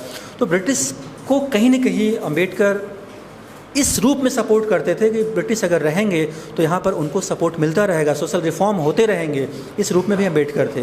लेकिन अंबेडकर नेशनलिस्ट भी थे, हम बताएंगे कैसे थे मोमेंट आगे बढ़ रहा है अंबेडकर का लगातार। इसी दौरान साइमन कमीशन भारत में आया। आप सबको पता है साइमन कमीशन आया भारत में। साइमन कमीशन का कांग्रेस ने लगातार विरोध किया। साइमन कमीशन गो बैक वगैरह वगैरह, बहुत सारे लाठी भी खाए। जो आपका पंजाब प्रांत यानी पश्चिमी पंजाब प्रांत है, पाकिस्तान में है, वहाँ लाठी भी खाया वगैरह, विरोध हुआ, लगातार कांग्रेस विरोध करती रही। लेकिन अंबेडकर विरोध नहीं किए। अंबेडकर विरोध नहीं किए। उनका मानना था कि जो वीकर सेक्शन है, जो माइनॉरिटीज सेक्शन है, उनको उसमें राइट मिलना चाहिए, क्योंकि साइमन कमीशन बेसिकली यह रिव्यू करने आया था कि 1919 का जो इंडियन जो रेगुलेटिंग एक्ट कह लीजिए उसको, या जो भी मॉन्टेग्यू चैमफोर्ड्स आई थिंक, अच्छा मार्ले मॉन्टेग्यू, मैं कंफ्यूज कर रहा हूँ, अब देख लीजिएगा उसको। 1919 के अधिनियम में रिव्यू करना था और उस रिव्यू को यह तय करना था कि 1927 में यानी भारत को एक संविधान देना है, इसलिए आपका साइमन कमीशन आया था। तो अंबेडकर का मेन कंसंट्रेशन था कि जो भारत में संविधान बनेगा उसमें विमेंस का, वीकर सेक्शंस का, दलित की बात नहीं करता, वीकर सेक्शन की बात करते हैं, उनका पार्टिसिपेशन होना चाहिए। कहीं ऐसा ना हो कि उसके बिना उनके पार्टिसिपेशन का संविधान बन जाए और भारत में फिर से जो व्यवस्था पहले थी हज़ारों साल पहले वह फिर से स्थापित हो जाए। तो अंबेडकर इस आधार पर लगातार साइमन कमीशन को सपोर्ट भी किए और उसमें जो भी उसके आर्टिकल्स थे, उसको जो भी कुछ था उनमें एक तरह से कम्युनिकेशन भी हुआ, सब कुछ हुआ। हालांकि साइमन कमीशन का जो रेजोल्यूशन था वो पास नहीं हुआ, साइमन कमीशन वापस चला गया। फिर इसके बाद गोलमेज कॉन्फ्रेंस आया। लगातार अंबेडकर तीनों गोलमेज कॉन्फ्रेंस में पार्टिसिपेट किए। ध्यान दीजिएगा, लगातार तीनों गोलमेज कॉन्फ्रेंस में अम्बेडकर ने पार्टिसिपेट किए। गांधी, महात्मा गांधी सिर्फ सेकेंड गोलमेज कॉन्फ्रेंस में ही पार्टिसिपेट किए थे। बात वहाँ पर राउंड टेबल कॉन्फ्रेंस की लंदन में हो रही है। राउंड टेबल कॉन्फ्रेंस में अम्बेडकर और गांधी आमने सामने होते हैं। गांधी का कहना था कि मैं पूरे भारत के जनता का रिप्रेजेंटेटिव हूँ, मैं उनको लीड करता हूँ, मैं भारत का मसीहा हूँ। ध्यान दीजिएगा, अम्बेडकर भी थे उस गोलमेज कॉन्फ्रेंस में और आपका गांधी भी थे। गांधी कहते हैं मैं भारत के मसीहा हूँ, भारत के 37 करोड़ आबादी का मैं मसीहा हूँ और मैं उनका नेता हूँ। अम्बेडकर खड़े होते हैं और राउंड टेबल कॉन्फ्रेंस के दौरान वो कहते हैं कि भाई अगर आप नेता हैं तो एक जो सच्चाई क्या है, हम तो वहाँ थे नहीं, डॉक्यूमेंटल प्रूफ भी है, कहीं किसी आर्टिकल में मैगजीन में मिल जाते हैं। मैं वहाँ था नहीं, लेकिन फिर भी मैं उस डॉक्यूमेंटल प्रूफ के अकॉर्डिंग आपको बात कर रहा हूँ। ये कहते हैं कि अम्बेडकर ने ग्लास का पानी भरा हुआ था और उस ग्लास पानी को गांधी के सामने रखा कि आप पानी पीजिए। गांधी ने पानी पीने से मना कर दिया। तब अम्बेडकर वहीं अपनी बात कहना शुरू किया कि जब हमारा लीडर है और मसीहा कहता पूरे 37 करोड़ भारतीयों का, उस समय का आबादी उतना ही रही थी भारत की, मसीहा है वगैरह वगैरह, तो हमारे हाथ से पानी क्यों नहीं पिया। ये अटेंशन देना चाहते थे किसको? ब्रिटिश सरकार को बताना चाहते थे कि भाई भारत में डिस्क्रिमिनेशन है और सोशल ग्राउंड पर है। भले ही एजुकेशन में आपकी वजह से ना हो, एम्प्लॉयमेंट में आपकी वजह से ना हो, लेकिन सोशल ग्राउंड पर डिस्क्रिमिनेशन है और कास्ट बेस्ड डिस्क्रिमिनेशन है। अम्बेडकर बताना चाहते थे। गांधी को प्यास भी नहीं लगी थी, नहीं अम्बेडकर को कोई शौक़ था पानी पिलाने का, कोई शौक़ नहीं था, बस उस सभा को बताना था कि भारत में व्यवस्थाएँ हैं। थर्ड राउंड टेबल कॉन्फ्रेंस में कम्युनल अवार्ड आता है, उसका रिजल्ट कम्युनल अवार्ड के रूप में होता है, जो सेपरेट इलेक्टोरलशिप की बात करता है। आप सबको पता है, अलग निर्वाचन प्रणाली की बात कर रहा है। जब जिसको कम्युनल पंचायत भी बोलते हैं ना, सांप्रदायिक पंचायत बोलते हैं हिंदी में, जब आता है तो दलितों के लिए, दलित नहीं, वीकर सेक्शन के लिए एक अलग सा चुनाव प्रणाली यानी सेपरेट इलेक्टोरल सिस्टम शुरू हुआ कि भाई वो अपना लीडर्स चुन के भेज सकते हैं। जो वीकर सेक्शन के लोग हैं उनके ही लीडर होंगे और वही उसको वोट करेंगे, वह चुन करके सेंट्रल असेंबली में और स्टेट असेंबली में जाएंगे। इस तरह की बातें हुई। लेकिन गांधी यहाँ पर अनशन कर रहे होते हैं और कांग्रेस अनशन कर रही होती है कि भारत को यह विखंडित कर देगा। क्यों विखंडित कर देगा? डर था। मैं अपने परसेप्शन की बात कर रहा हूँ, जो मैं समझ पाता हूँ पढ़ के। आपका अलग अलग व्यू हो सकता है ना, कि मैं जो कह रहा हूँ वो सही नहीं है, आप भी सही हो सकते हैं, क्योंकि सोशल साइंस में रियलिटी कुछ भी नहीं, फैक्ट कुछ भी नहीं है। According man to man differ करता है, रिसर्चर टू रिसर्चर डिफ़र करता है। तो जब आया तो गांधी को लगा कि मुसलमान तो अलग हो गए हैं या हो रहे हैं धीरे धीरे, जिन्ना के मुस्लिम लीग की वजह से। सेपरेट स्टेट की डिमांड हालांकि कभी हुआ नहीं था, लेकिन धीरे धीरे पेरीफेरी पे आ रहा था या मेन स्ट्रीम में आ चुका था जिन्ना की वजह से। कहीं ऐसा ना हो कि जो वीकर सेक्शन की जो कम्युनिटी है, जो वर्ण सिस्टम के लोअर पोजीशन पे है, कहीं ऐसा ना हो कि वह हिंदू सिस्टम की जो वर्ण व्यवस्था की जो मूल है उसको ब्रेक करके अलग राष्ट्र की मांग कर दे। ये भी गांधी को डर था। ये भी डर हो सकता है या हो सकता है कुछ और भी गांधी सोचे हों, लेकिन मैं जो देख पाता हूँ कि मुसलमान अलग हो रहे थे और अम्बेडकर राउंड टेबल कॉन्फ्रेंस का जो रिजल्ट था, कम्युनल अवार्ड था, उसकी वजह से जो वीकर सेक्शन था वो अभी अलग हो रहा था, पॉलिटिकली अलग हो रहा था, सोशली अभी भी एक था। तो कहीं ऐसा ना हो आने वाले समय में कि वीकर सेक्शन भी अलग राज्य की मांग करे। गांधी दूरगामी परिणाम जानते थे। गांधी का अनशन रहा और अनशन लगातार जारी रहा। अम्बेडकर उस अनशन से प्रभावित शुरू में नहीं थे, लेकिन लोग कल को अम्बेडकर को कोई गाली ना दे, इन द सेंस कि आपकी वजह से गांधी मारे गए या कुछ भी हुआ, मिस हैपनिंग होती गांधी के साथ, तो अम्बेडकर की वजह से होता है। और गांधी उस समय नेशनल जो फ्रीडम स्ट्रगल था उसके नेशनल और आइकन लीडर थे। गांधी लीड कर रहे थे और अम्बेडकर भी इस बात को जानते थे कि गांधी को अगर कुछ हो जाता है तो भारत जिस अवस्था में गुजर रहा है, स्वाधीनता की ओर गुजर रहा है, वह मिलना मुश्किल हो जाएगा। गांधी को जीना भी ज़रूरी है, ध्यान दीजिएगा, गांधी को जीवित रहना भी ज़रूरी है। और ये सब अंदर ही अंदर डिस्कोर्स चल रहा होगा अम्बेडकर की नज़रों में या उनके अंदर अंतःमन में। उन्होंने फिर बाद में एक्सेप्ट किया, गांधी से बात की। हालांकि पंडित मदन मोहन मालवीय उनके पास कई बार गए, है ना, परसुएशन किए कि ऐसी सी बात है, जो भी है। लेकिन अम्बेडकर गांधी के पास जाते हैं और कहते हैं कि भाई ठीक है, आप व्रत तोड़ दीजिए, उपवास तोड़ दीजिए, हम आपकी बातें मानेंगे। लेकिन एक बात कहते हैं अम्बेडकर वहाँ पर जो पूना पैक्ट के नाम से प्रसिद्ध है, उसमें कह रहे होते हैं कि बापू आपको बार बार अनशन करने की ज़रूरत नहीं है, क्योंकि देश की आपको ज़रूरत है, और बार बार भूख हड़ताल मत करिएगा। ये भी बात कहते हैं गांधी के सामने। लेकिन गांधी के सामने आने से पहले अंबेडकर यह बात कहते हैं कि गांधी कोई आम संत नहीं है, he is a clever politicians की बात करते हैं। बहुत चालाक व्यक्ति है, और जो भी काम कर रहे हैं वह चालाकी में कर रहे हैं। वह कोई सिद्ध पुरुष नहीं है, वह पॉलिटिकली ब्लैकमेल कर रहे हैं हमें, और हमें मजबूरी में करना होगा, उसमें तरह से साथ देना होगा, क्योंकि गांधी की ज़रूरत है भारत को। गांधी के साथ कल कुछ होता है तो पूरे जो विकर सेक्शन पे हैं वे सारे मारे जाएंगे, लोग उसको मारेंगे, तो हम उसका अपराधी नहीं हो सकते। ये भी उनके नज़रों में था। और पूना पैक्ट आता है। पूना पैक्ट आने के बाद सेंट्रल असेंबली में 18% के आसपास सीट दी गई विकर सेक्शन को। स्टेट लेजिस्लेटिव असेंबली में करीब 176, पहले 47 थी, बढ़ा करके बढ़ाई गई, सब अलग अलग चीज़ें थी। तो भारत में एक तरह से कहिए कि पॉलिटिकली रिजर्वेशन की जो बात हुई वहीं से धीरे धीरे शुरू होती है। अम्बेडकर की नज़रों में राष्ट्र पहले है, फिर राष्ट्र के बाद इंडिविजुअल राइट एंड लिबर्टी दूसरे पे है, फिर थर्ड में उसका आता है, अम्बेडकर का आता है, वीकर सेक्शंस वगैरह आते हैं। लेकिन पहले नंबर पर आपका वही आता है राष्ट्र, देन फंडामेंटल राइट कहिए या लिबर्टी कहिए या जो भी कहिए, वो पहले नंबर पे है, सेकंड नंबर पे है। फिर अम्बेडकर का मूवमेंट चल रहा होता है। गांधी से मिलने से, यानी गोलमेज कॉन्फ्रेंस से पहले एक आध दो बात और बता दें आपको। अम्बेडकर और गांधी के बीच में जब मुलाकात हुई थी तो एक आध दो बातें और बता दें आपको। हाँ, है, पानी है। गांधी और पहले गांधी नहीं जानते थे अम्बेडकर किस कम्युनिटी के हैं, है ना, ध्यान दीजिएगा, किस कम्युनिटी के हैं वो गांधी नहीं जानते थे। उनके जो पर्सनल पीए था वो भी नहीं जानते थे कि अम्बेडकर किस बैकग्राउंड के हैं। तो अम्बेडकर से कम्युनल अवार्ड से पहले, यानी थर्ड गोलमेज कॉन्फ्रेंस से पहले गांधी से मिलने आते हैं, और मिलते हैं और कहते हैं कि गांधी बात करें, गांधी कहते हैं, गांधी के सामने कहते हैं अम्बेडकर कि मेरा कोई देश नहीं है। ये बहुत बड़ा शब्द है उनके लिए कि मेरा कोई देश नहीं है।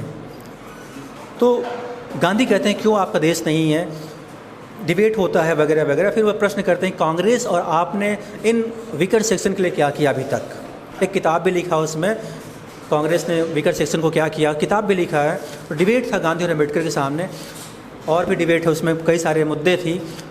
लेकिन जब अम्बेडकर चले जाते तो गांधी कहते हैं कि ये चित्पावन ब्राह्मण कौन इतना व्याकुल है जो इन विकर सेक्शन को लेकर के परेशान हो रहा है। ध्यान दीजिएगा, गांधी को पता नहीं था अम्बेडकर किस बैकग्राउंड के थे, कैसे नेता थे। तो कहते हैं कि मैं सबसे बड़ा मसीहा हूँ, मैं सबसे बड़ा लीडर हूँ, और ये आदमी चित्पावन ब्राह्मण महाराष्ट्र का क्यों परेशान है। तो उनका पीए, पर्सनल पीए कहता है, जो दूसरा पीए था, नाम मैं मिस कर रहा हूँ उनका, कहता है कि नहीं, आपको नहीं पता बापू कि अम्बेडकर किस बैकग्राउंड के हैं, महार हैं। तो गांधी कहते हैं पहले क्यों नहीं बताया, पहले क्यों नहीं बताया। खैर, इसके बाद गांधी का जो मोमेंट था कम्युनल पंचायत अवार्ड के बाद, पूना पैक्ट के बाद, पूरा जो हरिजन बस्ती में कहते हैं ना कि सुधार के लिए शुरू हुआ, वो कहे अब मैं जब तक जीऊँगा तब तक मैं उस बस्ती में जाऊँगा, हृदय परिवर्तन करूँगा, और एक हरिजन नाम दिया विकर सेक्शन के लोगों को, है ना। मूवमेंट आगे बढ़ता रहा। अम्बेडकर बहुत सारे मूवमेंट को लीड किए, रिपब्लिक पार्टी ऑफ इंडिया भी बनाया।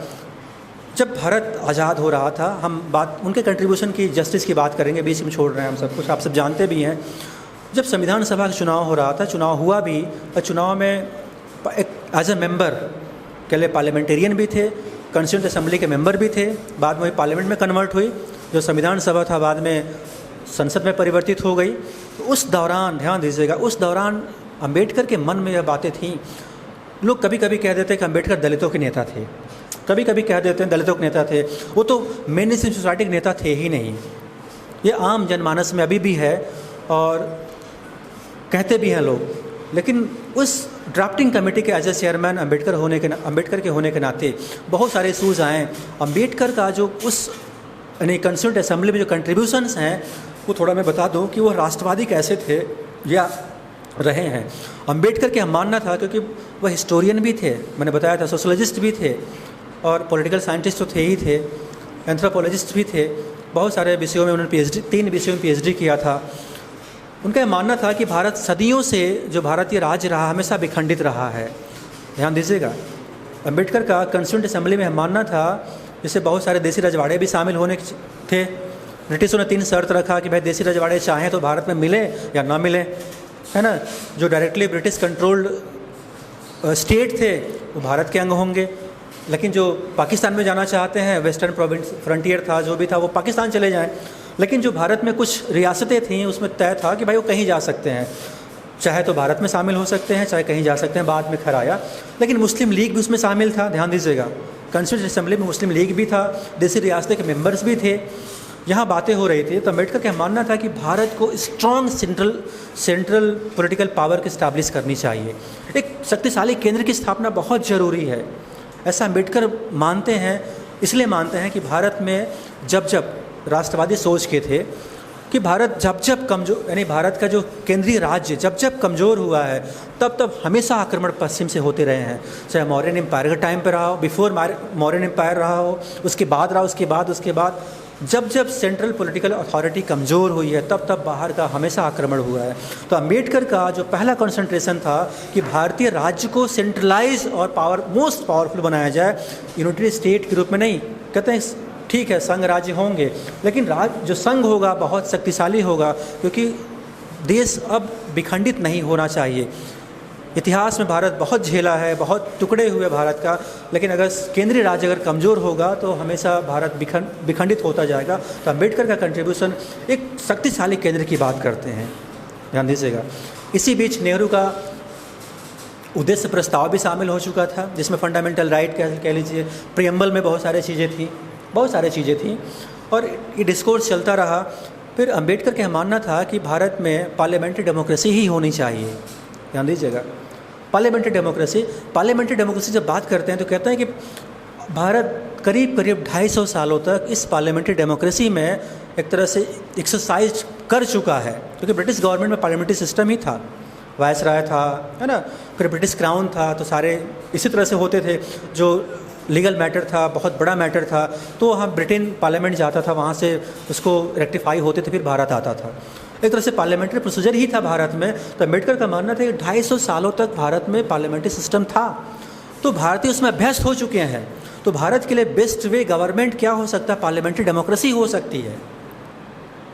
और जब पार्लियामेंट्री डेमोक्रेसी होगी तो उसमें क्या होगा कि हर कम्युनिटी का एक पॉलिटिकल ग्रुप हो सकता है, और पॉलिटिकल ग्रुप जब होगा तो वह हर कम्युनिटी का, हर रीजन का, हर क्षेत्रों का एक रिप्रेजेंटेशन होगा, और वह रिप्रेजेंटेशन जब पार्लियामेंट में आएगा तो वह अपनी बात रखेगा। यानी कहने का मतलब है कि देश के सभी लोगों का रिप्रेजेंटेशन इस पार्लियामेंट में हो जाएगा, और जिसकी मेजॉरिटी होगी गवर्नमेंट बना, वो अलग बात है। लेकिन पार्लियामेंट्री डेमोक्रेसी को फुली सपोर्ट करते हैं और कहते हैं कि इसके बिना देश में लोकतंत्र नहीं संचालित हो सकता है। उस समय मुद्दा था कि भाई प्रेसिडेंशियल गवर्नमेंट होना चाहिए कि पार्लियामेंट्री डेमोक्रेसी होना चाहिए। अम्बेडकर इसी बात पढ़े हुए थे, नेहरू भी इसी बात पढ़े हुए थे कि पार्लियामेंट्री डेमोक्रेसी होना चाहिए। लेकिन अम्बेडकर एकदम स्ट्रांगली सपोर्ट किए। उसके पीछे कारण ये था कि हर ग्रुप्स के जो वॉइसेस हैं वह पार्लियामेंट में आकर के एक्सप्रेस हो सकती हैं। इसका मतलब क्या था, वीकर सेक्शन की हमेशा बात किए, या जो हाशिए पे खड़े हैं उनकी बात कर रहे हैं। एक तरफ स्टेट के पावरफुल, यानी एक तरह से कह सकते हैं कि पावरफुल स्टेट की भी बात कर रहे हैं, सेंट्रल पॉलिटिकल अथॉरिटी की बात कर रहे हैं, लेकिन एक कह रहे हैं कि भाई एक पार्लियामेंट्री डेमोक्रेसी भी होनी चाहिए। इसके साथ ही साथ ये भी कहते हैं एक फंडामेंटल राइट भी होना बहुत ज़रूरी है, क्योंकि फंडामेंटल राइट अगर नहीं होगा, अब यहाँ पर कोई रिजर्वेशन की बात नहीं कर रहे हैं, वो राइट की बात कर रहे हैं कि स्टेट जो है वह डेलीगेट करे अपने सिटीजन को कि कुछ राइट्स हैं जिसको स्टेट कभी भी छीन नहीं सकती है। और फंडामेंटल राइट का आप जब देखेंगे अपना जो संविधान में, तो आर्टिकल 14 है, प्रिंसिपल ऑफ इक्वालिटी, नाम सुना होगा। यहाँ भी बहुत बड़ा डिबेट था बिटवीन गांधी एंड अम्बेडकर 14 को लेकर के। 14 का यानी फंडामेंटल राइट का शुरुआत स्वतंत्रता से भी हो सकता था, किसी और से हो सकता, समानता से ही क्यों शुरू हुआ। इसके पीछे भी यही कारण है कि अम्बेडकर चाहते थे कि शुरुआत भी समानता से हो।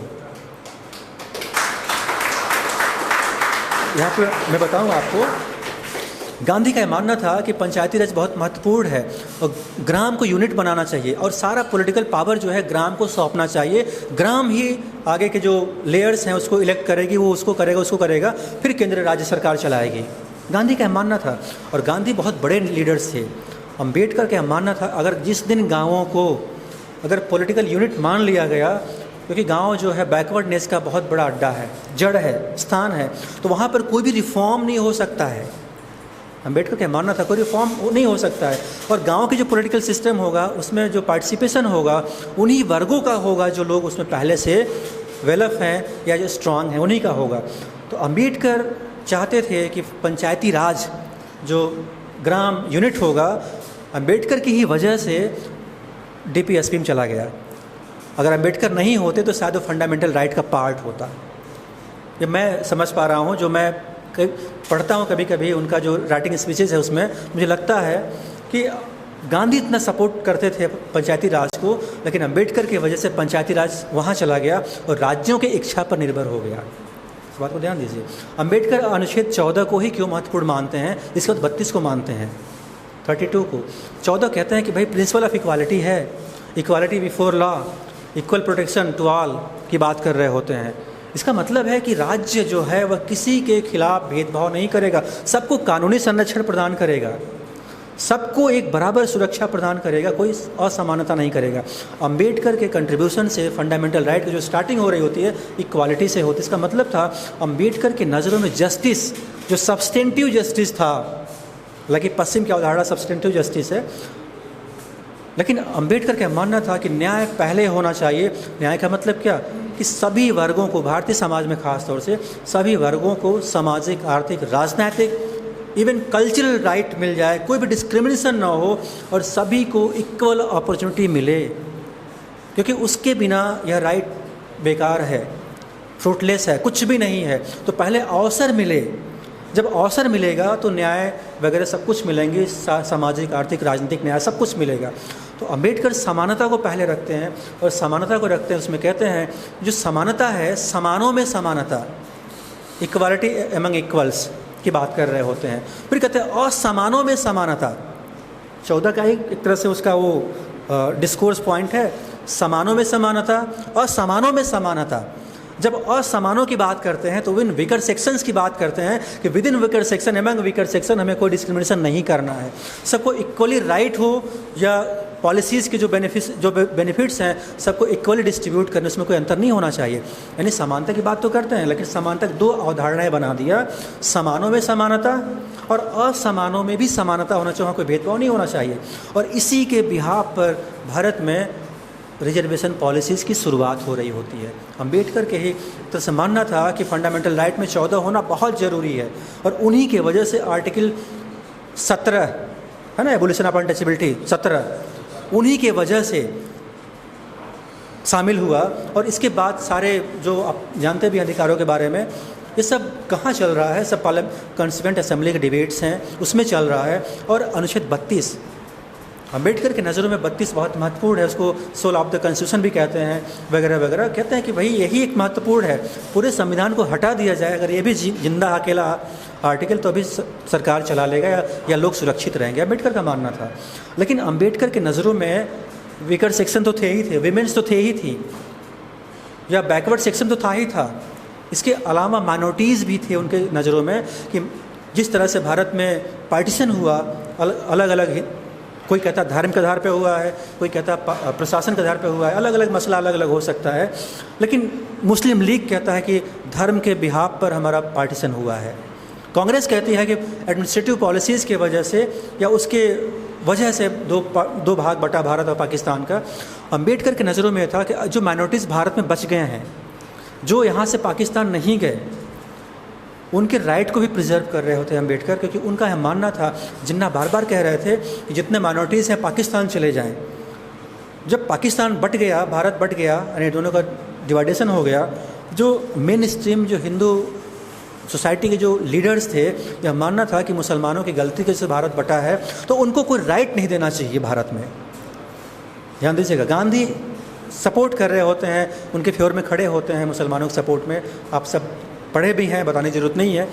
लेकिन अम्बेडकर कहते हैं कि जो कहते हैं ना कि बहुमत का आतंकवाद या प्रधानता, उसके आसन्न संकट, जो आने वाले संकट था उससे वो रूबरू थे, और उसी के यानी ध्यान में रख करके उन माइनॉरिटीज़ को भी प्रोटेक्शन का राइट दिया, और अनुच्छेद 29 और 30 दिया कि भाई वो लोग कहाँ जाएंगे, जिसको बोलते हैं मेजॉरिटेरियन सिंड्रोम, कि अगर मान लीजिए हिंदू पॉलिटिकल सिस्टम इस्टेब्लिश हो जाए, पूरे लोग इकट्ठे हो जाएं, तो कल को क्या गारंटी कि मुसलमानों को किसी जो माइनॉरिटीज़ क्लास के जो लोग हैं उनको इराडिकेट करने में कितना समय लगेगा, ध्यान दीजिएगा। तो अंबेडकर का न सिर्फ वीकर सेक्शन का बल्कि उन माइनॉरिटीज़ का भी ध्यान में था कि भारत आज़ाद हो चुका है, जब संविधान लागू हो जाएगा कम्प्लीटली, तब उन वीकर सेक्शन जो भारत में बच गए हैं उनको भी राइट को हमें प्रोटेक्ट करनी है, प्रिजर्व करनी है, और वह भी हम महसूस कर सके कि हम भी इस डेमोक्रेटिक इंडिया का पॉलिटिकल पार्टिसिपेशन का एक यूनिट है, वह भी महसूस कर सके। तो अंबेडकर ने उन माइनॉरिटीज़ के लिए भी दिया। अनुच्छेद 2930 आप जानते हैं। एक बात और, हालांकि संविधान लागू हो गया, होने के बाद फिर आगे बढ़ा, फिर अंबेडकर का ही कंट्रीब्यूशन आया, वो आपका हिंदू कोड बिल, सब जानते भी हैं, पढ़ा भी होगा आप लोगों ने। हिंदू कोड बिल जो है दरअसल वो बेसिकली उत्तराधिकार को लेकर के था, मैरिज के जो सिस्टम है, जो स्ट्रक्चर था उसमें सुधार को लेकर के था, इस तरह से बातें थीं, और आप पढ़े भी हैं, बताने की ज़रूरत नहीं है, बात करते हैं। लेकिन जो हिंदू मैरिज एक्ट था वह पास नहीं हुआ। हिंदू मैरिज एक्ट बेसिकली महिलाओं पर आधारित था, क्योंकि अभी तक भारत में हालांकि संविधान लागू हो गया था, फंडामेंटल राइट भी बन गया था, अनुच्छेद 19 में जो प्रॉपर्टी राइट था उसमें भी सबको इक्वल राइट मिला था, विदाउट एनी बैकग्राउंड या कुछ और, है ना, सबको मिला हुआ था। लेकिन अगर इस बात को ध्यान दीजिए, जो हिंदू कोड बिल था, अभी भी हिंदू समाज में मान्यता थी कि महिलाएं शादी होने के बाद उनको कोई अधिकार नहीं होता पैतृक संपत्ति में। तो बेसिक और यह भी था कि हिंदू महिलाएं अपनी जो शादी वगैरह करेंगी अपने वॉलंटरी नहीं कर सकती हैं, स्वतंत्र रूप से नहीं कर सकती हैं, वह परंपराओं के बिहाफ पर ही करेंगी। उसके सपोर्ट में नहीं कह सकते हैं, जो विमन सेलेब्री नहीं बोलेंगे क्योंकि सेलेब्री कहना अच्छा शब्द नहीं होगा, जो एक तरह से अधीनता थी, पुरुषों की जो अधीनता थी या जो डोमिनेंस था महिलाओं के ऊपर, उसको ब्रेक करने के लिए अंबेडकर ने हिंदू कोड बिल लाया था। हिंदू कोड बिल हालांकि पास नहीं हुआ पार्लियामेंट की वजह से, या कुछ और कानूनी प्रक्रिया थी, पास नहीं हुआ, लेकिन अंबेडकर के वजहों से धीरे धीरे भारत सरकार ने, ध्यान दीजिएगा, भारत सरकार ने उन महिलाओं की जो राइट्स थे, प्रॉपर्टी राइट था, सक्सेशन राइट था, उस सब में इक्वली राइट प्रोवाइड किया है। बेसिकली हिंदू कोड बिल में बहुत पहले बात की गई थी, ध्यान दीजिएगा। तो ये बात अंबेडकर 1952 में बात कह रहे हैं। अरुण शौरी एक बात कहते हैं कि अंबेडकर दलितों के लीडर हैं। एक बात यहाँ भी कहते हैं कि अंबेडकर अगर पार्लियामेंट में या कंस्टिट्यूएंट असेंबली में नहीं होते तो क्या होता। ये बहुत डिबेट का विषय है। कुछ लोग कहते हैं कि प्राइम मिनिस्टर अगर नेहरू की जगह सरदार वल्लभ भाई पटेल हो गए होते तो क्या होता। लेकिन कुछ लोग जो सबल्टन पर्सपेक्टिव के लोग हैं वो कहते हैं अगर नेहरू की जगह अगर अंबेडकर हो गए होते तो भारत किस तरह का भारत होता। ये भी बात कहते हैं कि किस तरह का भारत होता, तो वो कहते हैं कि भारत किस तरह का होता, वो रिलेवेंसी बता रहा है अम्बेडकर का। मैं बताऊंगा आपको कि वो कहते हैं कि अगर भारत वाकई में अगर प्राइम मिनिस्टर होते तो भारत में जो आज चीज़ें हैं, जो समस्याएं हैं, डिस्क्रिमिनेशन है या कुछ और है, यानी पॉलिटिकली हम लोग लिबरेट तो हो गए हैं, पॉलिटिकली हम लोग डेमोक्रेसी में तो हैं, लेकिन सोशली भी हम लोग डेमोक्रेटाइज हो गए होते। ये सबसे महत्वपूर्ण है। भारत का समाज लोकतांत्रिक तो है राजनीतिक रूप से, इवन आर्थिक रूप से थोड़ा बहुत हो चुका है, लेकिन सामाजिक रूप से अभी भी भारत का समाज जो है वो लोकतांत्रिक नहीं हुआ है। तो अंबेडकर का जो कंट्रीब्यूशन होता भारत में, पार्लियामेंट्री डेमोक्रेसी होती, राइट होता, सब कुछ होता, संविधान होता, लेकिन जो सबसे बड़ा कंट्रीब्यूशन होता वह सोशल डेमोक्रेसी का होता, जो अंबेडकर उसको लागू करते। ये बात उभर करके सामने आती है सबल्टन डिबेट में कि अंबेडकर अगर प्राइम मिनिस्टर होते तो भारत का समाज लोकतांत्रिक हो गया होता। जो आज प्रेजुडिस है या परसेप्शन बना हुआ है against caste, community, creed, gender बना हुआ, वो शायद नहीं होता, अंबेडकर शायद रहते तो। ये अलग अलग है। अंबेडकर का जो रिलेवेंसी है 1950 या 56 में मर जाते हैं, उनका देहावसान हो जाता है। उसके बाद अंबेडकर को पब्लिक स्ट्रीम में, एकेडमिया में उतना ज़्यादा महत्वपूर्ण जगह नहीं दिया गया। आप सब जानते हैं, जैसे पहले किताबें हम लोग जब पढ़ते थे किताबें वगैरह में, तो अंबेडकर की जब किताब चैप्टर्स लिखे होते थे 1 पेज या 2 पेज, मैक्सिमम 1 या 2 पेज के होते थे। ध्यान दीजिएगा, अंबेडकर के बारे में जब किताब लिखती थी, जैसे इंडियन पॉलिटिकल थॉट किताब लिखी जा रही है, तो अंबेडकर के जो आइडियाज़ थी, जो उनके विचार थे, वह 2 पेज, मैक्सिमम 2 पेज, बहुत अच्छी किताब है, बहुत लेंदी है तो 2 पेज मैक्सिमम, अदरवाइज़ 1 पेज या हाफ पेज में अम्बेडकर ख़त्म हो जाते थे। ध्यान दीजिएगा, अम्बेडकर की रिलेवेंसी आफ्टर 90s धीरे धीरे बढ़ना शुरू हुआ। और किसी भी किताब में उठा कर देख लो आप कि जो भी अम्बेडकर से जो थॉट लिखता है वह 1 पेज 2 पेज में नहीं, कई पेज में सीमित होता है, उसके बियॉन्ड चला जाता है। ये उनकी रिलेवेंसी ही तो है। जो भारत में 1950 से 56 के बाद भारत मेन स्ट्रीम को जो एकेडमियाँ थी या जो सोसाइटी थी भूल गई थी, लेकिन धीरे धीरे अम्बेडकर इवॉल्व होना शुरू हुए। कोई किया नहीं उनको, धीरे धीरे लोग पढ़ते गए। ऐसा नहीं कि अम्बेडकर सिर्फ वीकर सेक्शन की बात करें, माइनॉरिटीज़ की बात करें, वुमेन्स की बात करें, वह स्टेट की बात करते हैं, नेशन की बात करते हैं, ऐसा नेशन जो सबके लिए इंक्लूसिव हो उसकी बात करते हैं। ध्यान दीजिएगा, तो आफ्टर 90s अम्बेडकर ज़्यादा रिलेवेंट हो गए हैं। पहले गांधी रिलेवेंट थे, 50 के बाद, 48 के बाद गांधी, लेकिन अब जो है गांधी और अम्बेडकर इस भारत में, अगर कोई भी पॉलिटिकल सिस्टम हो, सरकार हो, कोई भी हो, अगर आप अम्बेडकर को नहीं रखते हैं, गांधी को नहीं रखते हैं, तो वह कोई भी चीज़ें अधूरा ही होगा, क्योंकि भारत का समाज बिना गांधी और बिना अम्बेडकर का आगे नहीं बढ़ सकता है। ध्यान दीजिएगा, तो मैं समझ पा रहा हूँ, क्योंकि एक अम्बेडकर को लेंगे एक तरफा हो जाएगा, गांधी को कंप्लीट होने में है ना। तो गांधी दरअसल, ध्यान दीजिएगा, गांधी दरअसल प्रोसीजरल जस्टिस को सपोर्ट कर रहे होते हैं। हालांकि गांधी बहुत कंजर्वेटिव भी हैं, आप पढ़ेंगे गांधी को तो उनको क्रिटिसाइज़ किए बिना नहीं रह सकते हैं। गांधी को आप क्रिटिसाइज जरूर करेंगे अगर पढ़ेंगे उनके आइडियाज़ को तो, लेकिन अम्बेडकर को भी करेंगे, ऐसा नहीं कि अम्बेडकर को क्रिटिसाइज़ नहीं करेंगे, लेकिन जब एक साथ उन सारे आइडियाज़ को आप कंपाइल करते हैं, कन्वर्ज कर रहे होते हैं, तो गांधी दरअसल प्रोसीजरल डेमोक्रेसी का एक पार्ट है। गांधी जो विचारधारा है, जो न्याय प्रणाली है गांधी का, और अम्बेडकर का जो है सब्सटेंटिव है, इन दोनों को साथ लेकर के भारत का समाज आगे बढ़ सकता है। ध्यान दीजिएगा, तो अम्बेडकर जो न्याय प्रणाली की बात करते हैं, वह न्याय प्रणाली नहीं रॉल्स की है और नहीं आपका कार्ल मार्क्स की है, ना ही लॉक की लिबरल पॉलिटिकल थॉट्स वाली है। अम्बेडकर जो जस्टिस सिस्टम है basically purely Indian justice system है। वे कहते हैं कि इसी सर्कमस्टांसेस में, इसी कल्चरल जो भी पैरामीटर से कल्चरल सर्कमस्टांसेस हो, सोसाइटी के जो वैल्यूज़ हैं, उसमें बहुत ज़्यादा तब्दीली करने की ज़रूरत नहीं है।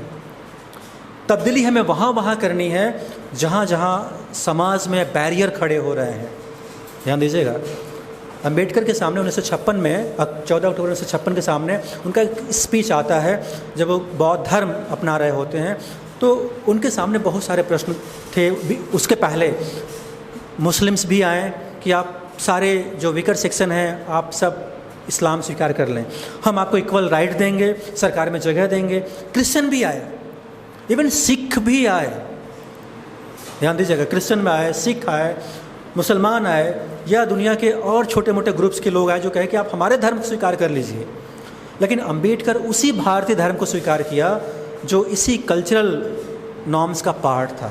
गौतम बुद्ध जो मध्यम मार्ग की बात करते हैं, एक्सट्रीम की बात नहीं करते, ना लेफ्ट की बात करते हैं, मिड पथ की बात कर रहे होते हैं। मिड पथ का मतलब क्या है कि हमें सोसाइटी में हमेशा बैलेंस बना के रखनी है।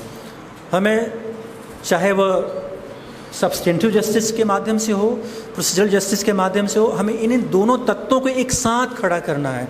तो अम्बेडकर का कंट्रीब्यूशन प्रक्रियात्मक न्याय हो चाहे तात्विक न्याय, एक साथ खड़ा करते हैं, लेकिन उस न्याय प्रणाली को भारत के परिवेश में लाके खड़ा करते हैं।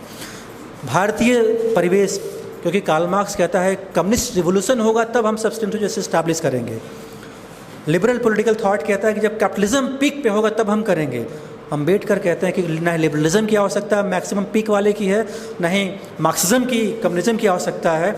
हमें इसी भारत में, इसी समाज में जो सोशल इविल्स हैं उसको ख़त्म करने की है, और यही न्याय और सामाजिक समानता, सामाजिक न्याय को स्थापित करने की है ना। इसका मतलब है कि अम्बेडकर प्रक्रियात्मक न्याय और तात्विक न्याय को एक साथ शामिल करते हैं, और एक साथ शामिल करने का मतलब है आर्टिकल 19 उनका सबसे बड़ा ज्वलंत उदाहरण है। प्रिंसिपल ऑफ इक्वल लिबर्टी की वहाँ भी बात होती है, उसमें कोई अंतर नहीं, कोई रिजर्वेशन की बात नहीं हो रही है, लेकिन आर्टिकल 15 और 16 रिजर्वेशन की भी बात कर रहा होता है।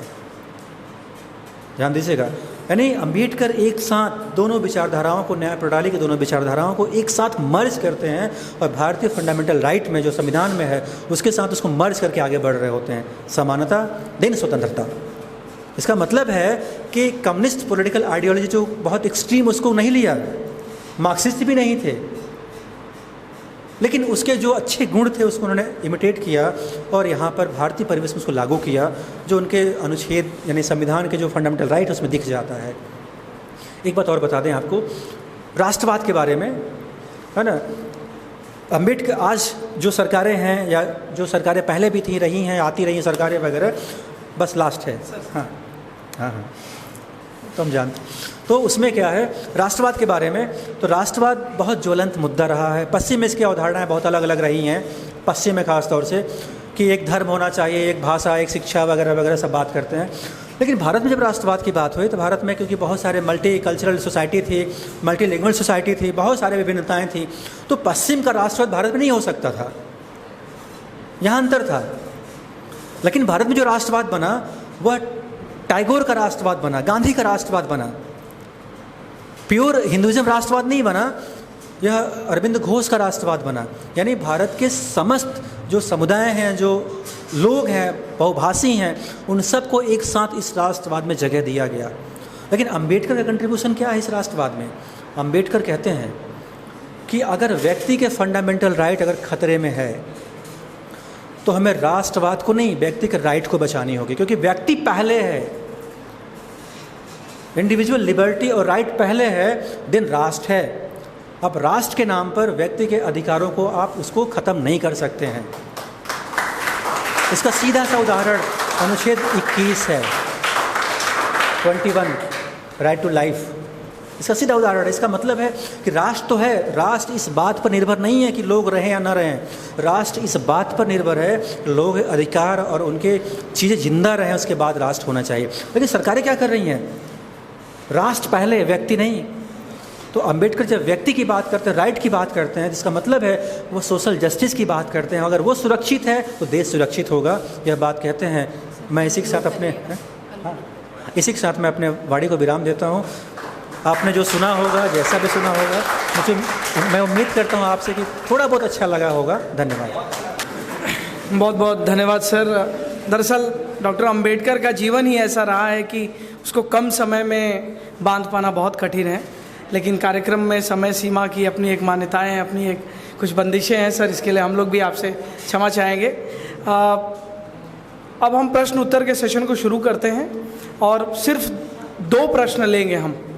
विकास सर सिर्फ 2 प्रश्न लेंगे, हाँ तो 3 ले लेंगे। पहले विद्यार्थियों से लेंगे, पहले आपसे, पहले विकास सर का ही। ठीक है, ठीक।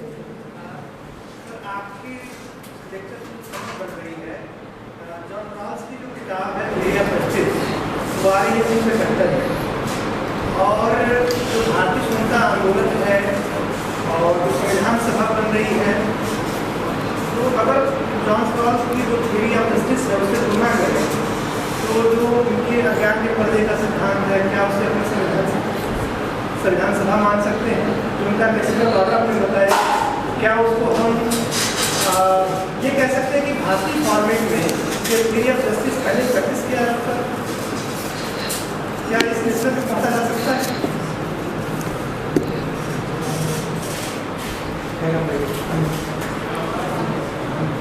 अम्बेडकर और लॉर्ड्स के बारे में, लेकिन लॉर्ड्स तो पहला नहीं था, लेकिन लॉर्ड्स का बैकग्राउंड दरअसल जो कहते हैं कि वाइट मैन सोसाइटी का रहा है, लेकिन लॉर्ड्स तो ब्लैक रेसेस की सोसाइटी जो सफर था, जो भी कुछ था, तो वो महसूस किए, उनको लगा जो जस्टिस है वो सही नहीं है, उनको राइट मिला।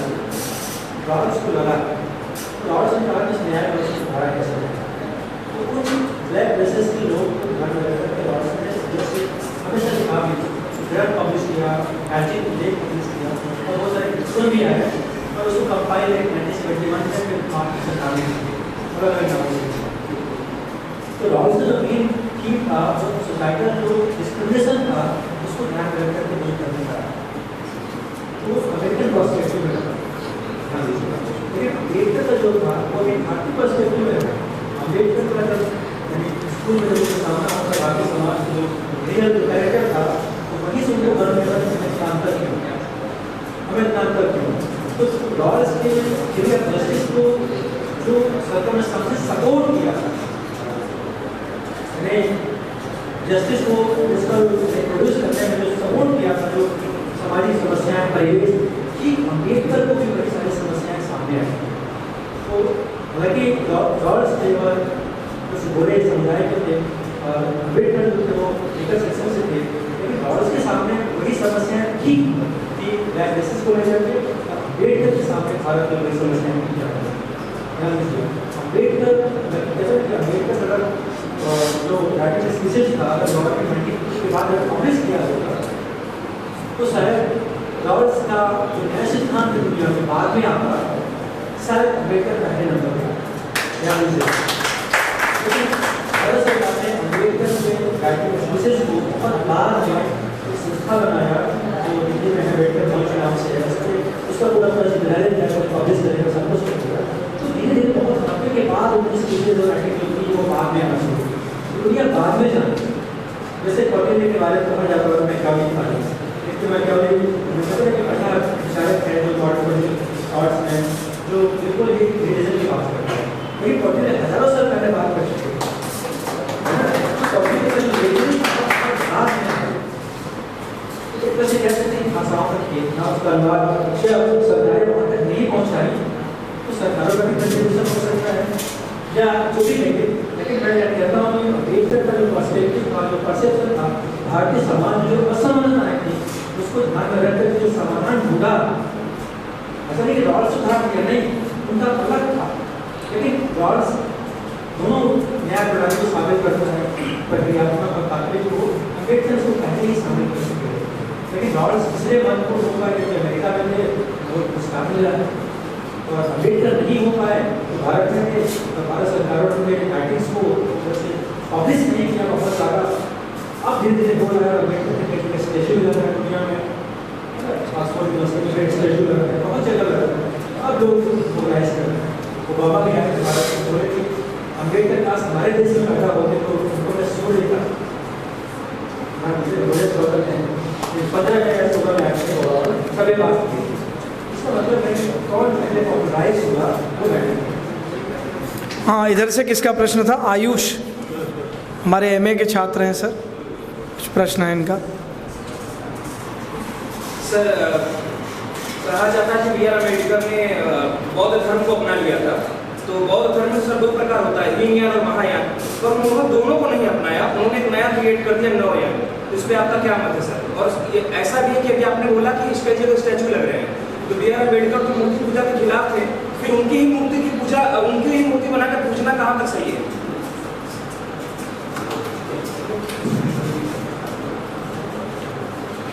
अम्बेडकर दरअसल ध्यान दीजिए अम्बेडकर का बहुत शौक है धर्म से जैसे जितना था कि पाकिस्तान बटा दो भागों से भारत बटा दो भागों में तो जितने मुसलमान जो पाकिस्तान में जितना को आइकन मानते थे कि वो हमारे लीडर हैं और इस्लाम धर्म का संरक्षक ध्यान दीजिए लेकिन जितना व्यक्तिगत जीवन है नहीं नमाज अदा करें नहीं कुछ खास चीज़ जो रमजान में चलता है उनका बस एक पॉलिटिकल मिशन था कि हमें भारत को डिवाइड करनी है बेसिकली उसको चीज बनना है जो भी अलग अलग चीज़ें हैं मैं बात कह रहा हूँ मैं उनका परसेप्शन नहीं रख रहा हूँ लेकिन मुझे लगता है कि जितना लोग धर्म से मतलब नहीं हुआ है फिर भी बना पाकिस्तान बना जितना व्यक्तिगत जीवन ऐसे नहीं धार्मिक जीवन अम्बेडकर भी धर्म नहीं चाहते अम्बेडकर का जो मानना था कि धर्म ही वह चीज़ है जो भारत में सदियों से इन धर्मों को विभेद करके रखा है और फिर से हम ऐसे लोगों को धर्म में फिर से हम डालेंगे अम्बेडकर कहते थे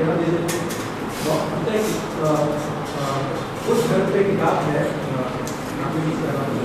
बुद्ध एंड हिज धर्म 1956 में लास्ट काउंटर तो लिख रहे हो उसमें कहते हैं कि भारत में उस समय जितने भी विकट सेक्शन थे करीब 10 करोड़ के आसपास रहे होंगे कह रहे थे कि अभी तक ये समुदाय हमेशा धर्मों के आधार पर जीवित होते हैं अगर इनको धर्म विहीन कर दिया जाए तो जी नहीं पाएंगे क्योंकि इनका लाइफ का जो लक या भगवान एक तरह से इनको गाड़ी प्रिंसिपल का काम करता है इनको चाहने नहीं तुम्हारा धर्म है ही नहीं वो लोग इस लाइफ में आएंगे पथभ्रष्ट हो जाएंगे, परिवर्तित हो जाएंगे, थोड़े से पथभ्रष्ट हो जाएंगे। अम्बेडकर का धर्म उसमें मतलब नहीं था। अम्बेडकर का मतलब बस जो बुद्ध धर्म है पॉलिटिकल आइडियोलॉजी के रूप में था, पॉलिटिकल स्ट्रेटजी के रूप में था कि हमें हिंदू धर्म को काउंटर करनी है। सर आपके विचार में सही है या गलत है? बता रहा हूँ आपको। रही बात तो नवयान कहा गया है, नहीं हीनयान थे, नहीं महायान थे। हीनयान दरअसल अम्बेडकर की पॉलिटिकल स्ट्रेटजी की वजह से आया और ये आया था कि भाई इसमें क्या है कि जो गौतम बुद्ध ने जो भी शिक्षाएं दिया है, जो भी कुछ कहा है, आप उसको फॉलो मत करो। इन द सेंस कहते हैं मध्यम मार्ग, जो महसूस करो कि एम्पिरिकल सेंस ऑफ जो आपके आर्गुमेंट्स हैं उसी के माध्यम से आप काम करो। तो जो नवयान का बेसिकली पॉलिटिकल स्ट्रेटजी अम्बेडकर का कि भारत में हमें जैसे जो हिंदू धर्म की असमानता पर रही था उसको बताना था कि हमें एक नया समाज, एक नया धर्म मिल गया जो समानता पर आधारित है, उसमें कोई भेदभाव नहीं है। इसलिए वो हीनयान नहीं दौर में है जो कि नवयान है, यानी बुद्ध धर्म का एक नया अवतार जो अम्बेडकर के द्वारा उसको रखा गया और वह पॉलिटिकली था और कुछ नहीं था। केवल मूर्ति पूजा अम्बेडकर मूर्ति पूजा के सब खिलाफ तो कहते थे कि लोग हमारे मूर्ति पूजा को विरोधी थे। कहते थे मुझे जानना है हमारी किताबों को हमेशा विरोधी रहे, मूर्ति पूजा के धर्मों के विरोधी रहे, क्योंकि मात्र एक धर्मों की वजह से समाज व्यवस्था या अव्यवस्था क्रिएट करते धर्मों की वजह से बार बार कहते थे कि अगर लोग जानना है, अपने बारे में जानना है और मेरे बारे में जानना है तो सबसे पहले जो लेख है उसको पढ़ें। मूर्ति पूजा करने से कुछ नहीं होता, बार बार प्रकाश करते हैं। लेकिन समाज क्या किया, जो विकसित जो समाज था सिर्फ और सिर्फ मूर्ति पूजा करते जा रहा है। मूर्ति पूजा 14 अप्रैल होगा या 6 दिसंबर होगा, सिर्फ उनके क्या कहते हैं स्टेच्यू पर माल्यार्पण कर देगा, कुछ 4-5 विचारें व्यक्त कर देगा, उससे नहीं होगा। अम्बेडकर को पढ़ना होगा। तो कहते हैं जब लोग मुझे पढ़ेंगे तब मुझे समझ पाएंगे और वह बिल्कुल विरोधी कहते हैं जीते जी बिल्कुल विरोधी रहे इस बात, लेकिन मरने के बाद भारत में परंपरा है सबको भगवान माने। सर आप इस बात का विरोध करते हैं? हाँ बिल्कुल विरोध करते हैं। बहुत बहुत धन्यवाद सर। और कार्यक्रम को मैं आगे ले चलता हूँ। प्रश्न समय की अपनी सीमा है सुमित, फिर आप सेशन के बाद प्रश्न ले लीजिएगा, बैठ जाइए जल्दी। सर क्या बाबा साहब अम्बेडकर महात्मा गांधी को महात्मा मानते थे? 1975 के जो यूनिवर्सिटी इंपैरेटिव दिए थे वो बोलते थे महात्मा गांधी को महात्मा नहीं मानते, तो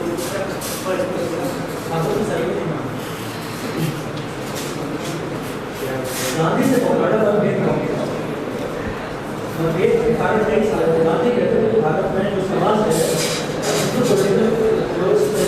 सोशल स्ट्रक्चर है उसमें लागू होना चाहिए। गांधी कहते हैं जो इस जाति में पैदा हुआ उसको मानना चाहिए, महिलाओं को बहुत अपडेट नहीं करना है। गांधी की बात है और गांधी को पढ़े नहीं पाएंगे भी गांधी, हम अपनी बात नहीं कह रहे हैं।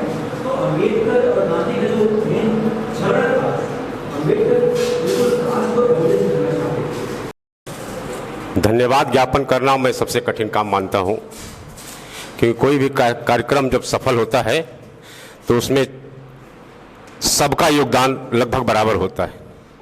फिर भी अपने गेस्ट स्पीकर महोदय का मैं विशेष रूप से इसलिए धन्यवाद करना चाहूँगा कि इन्होंने एकेडमिक रूप से जिस तरह से डॉक्टर अंबेडकर को आज प्रस्तुत किया है वो निश्चित रूप से हमारे छात्रों को बहुत लाभकारी सिद्ध होगा।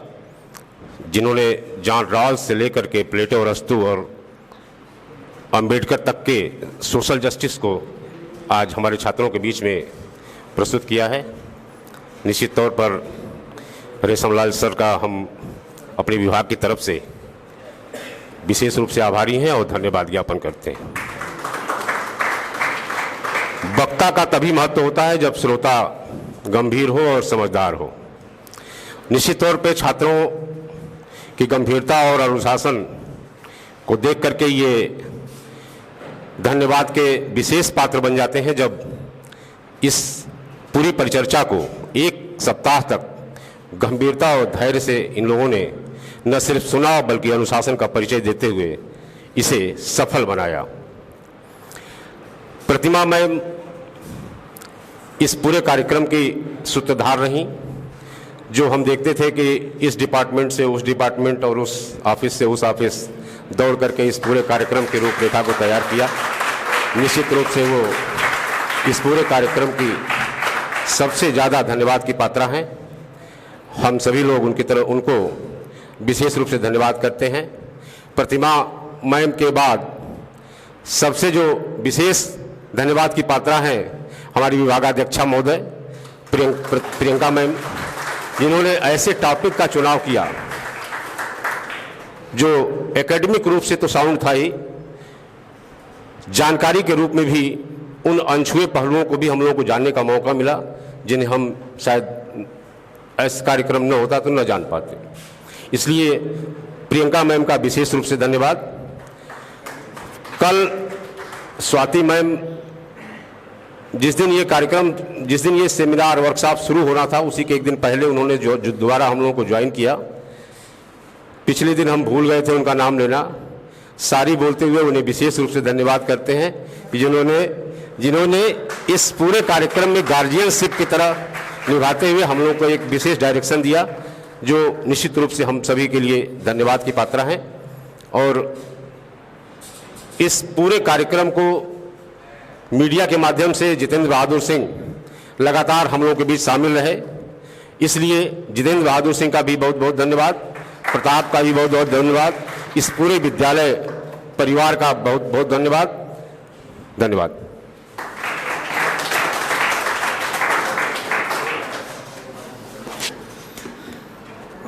अब कार्यक्रम अपने अंतिम पड़ाव में है, तो मैं चाहूँगा कि कार्यक्रम को हम लोग यहीं समाप्त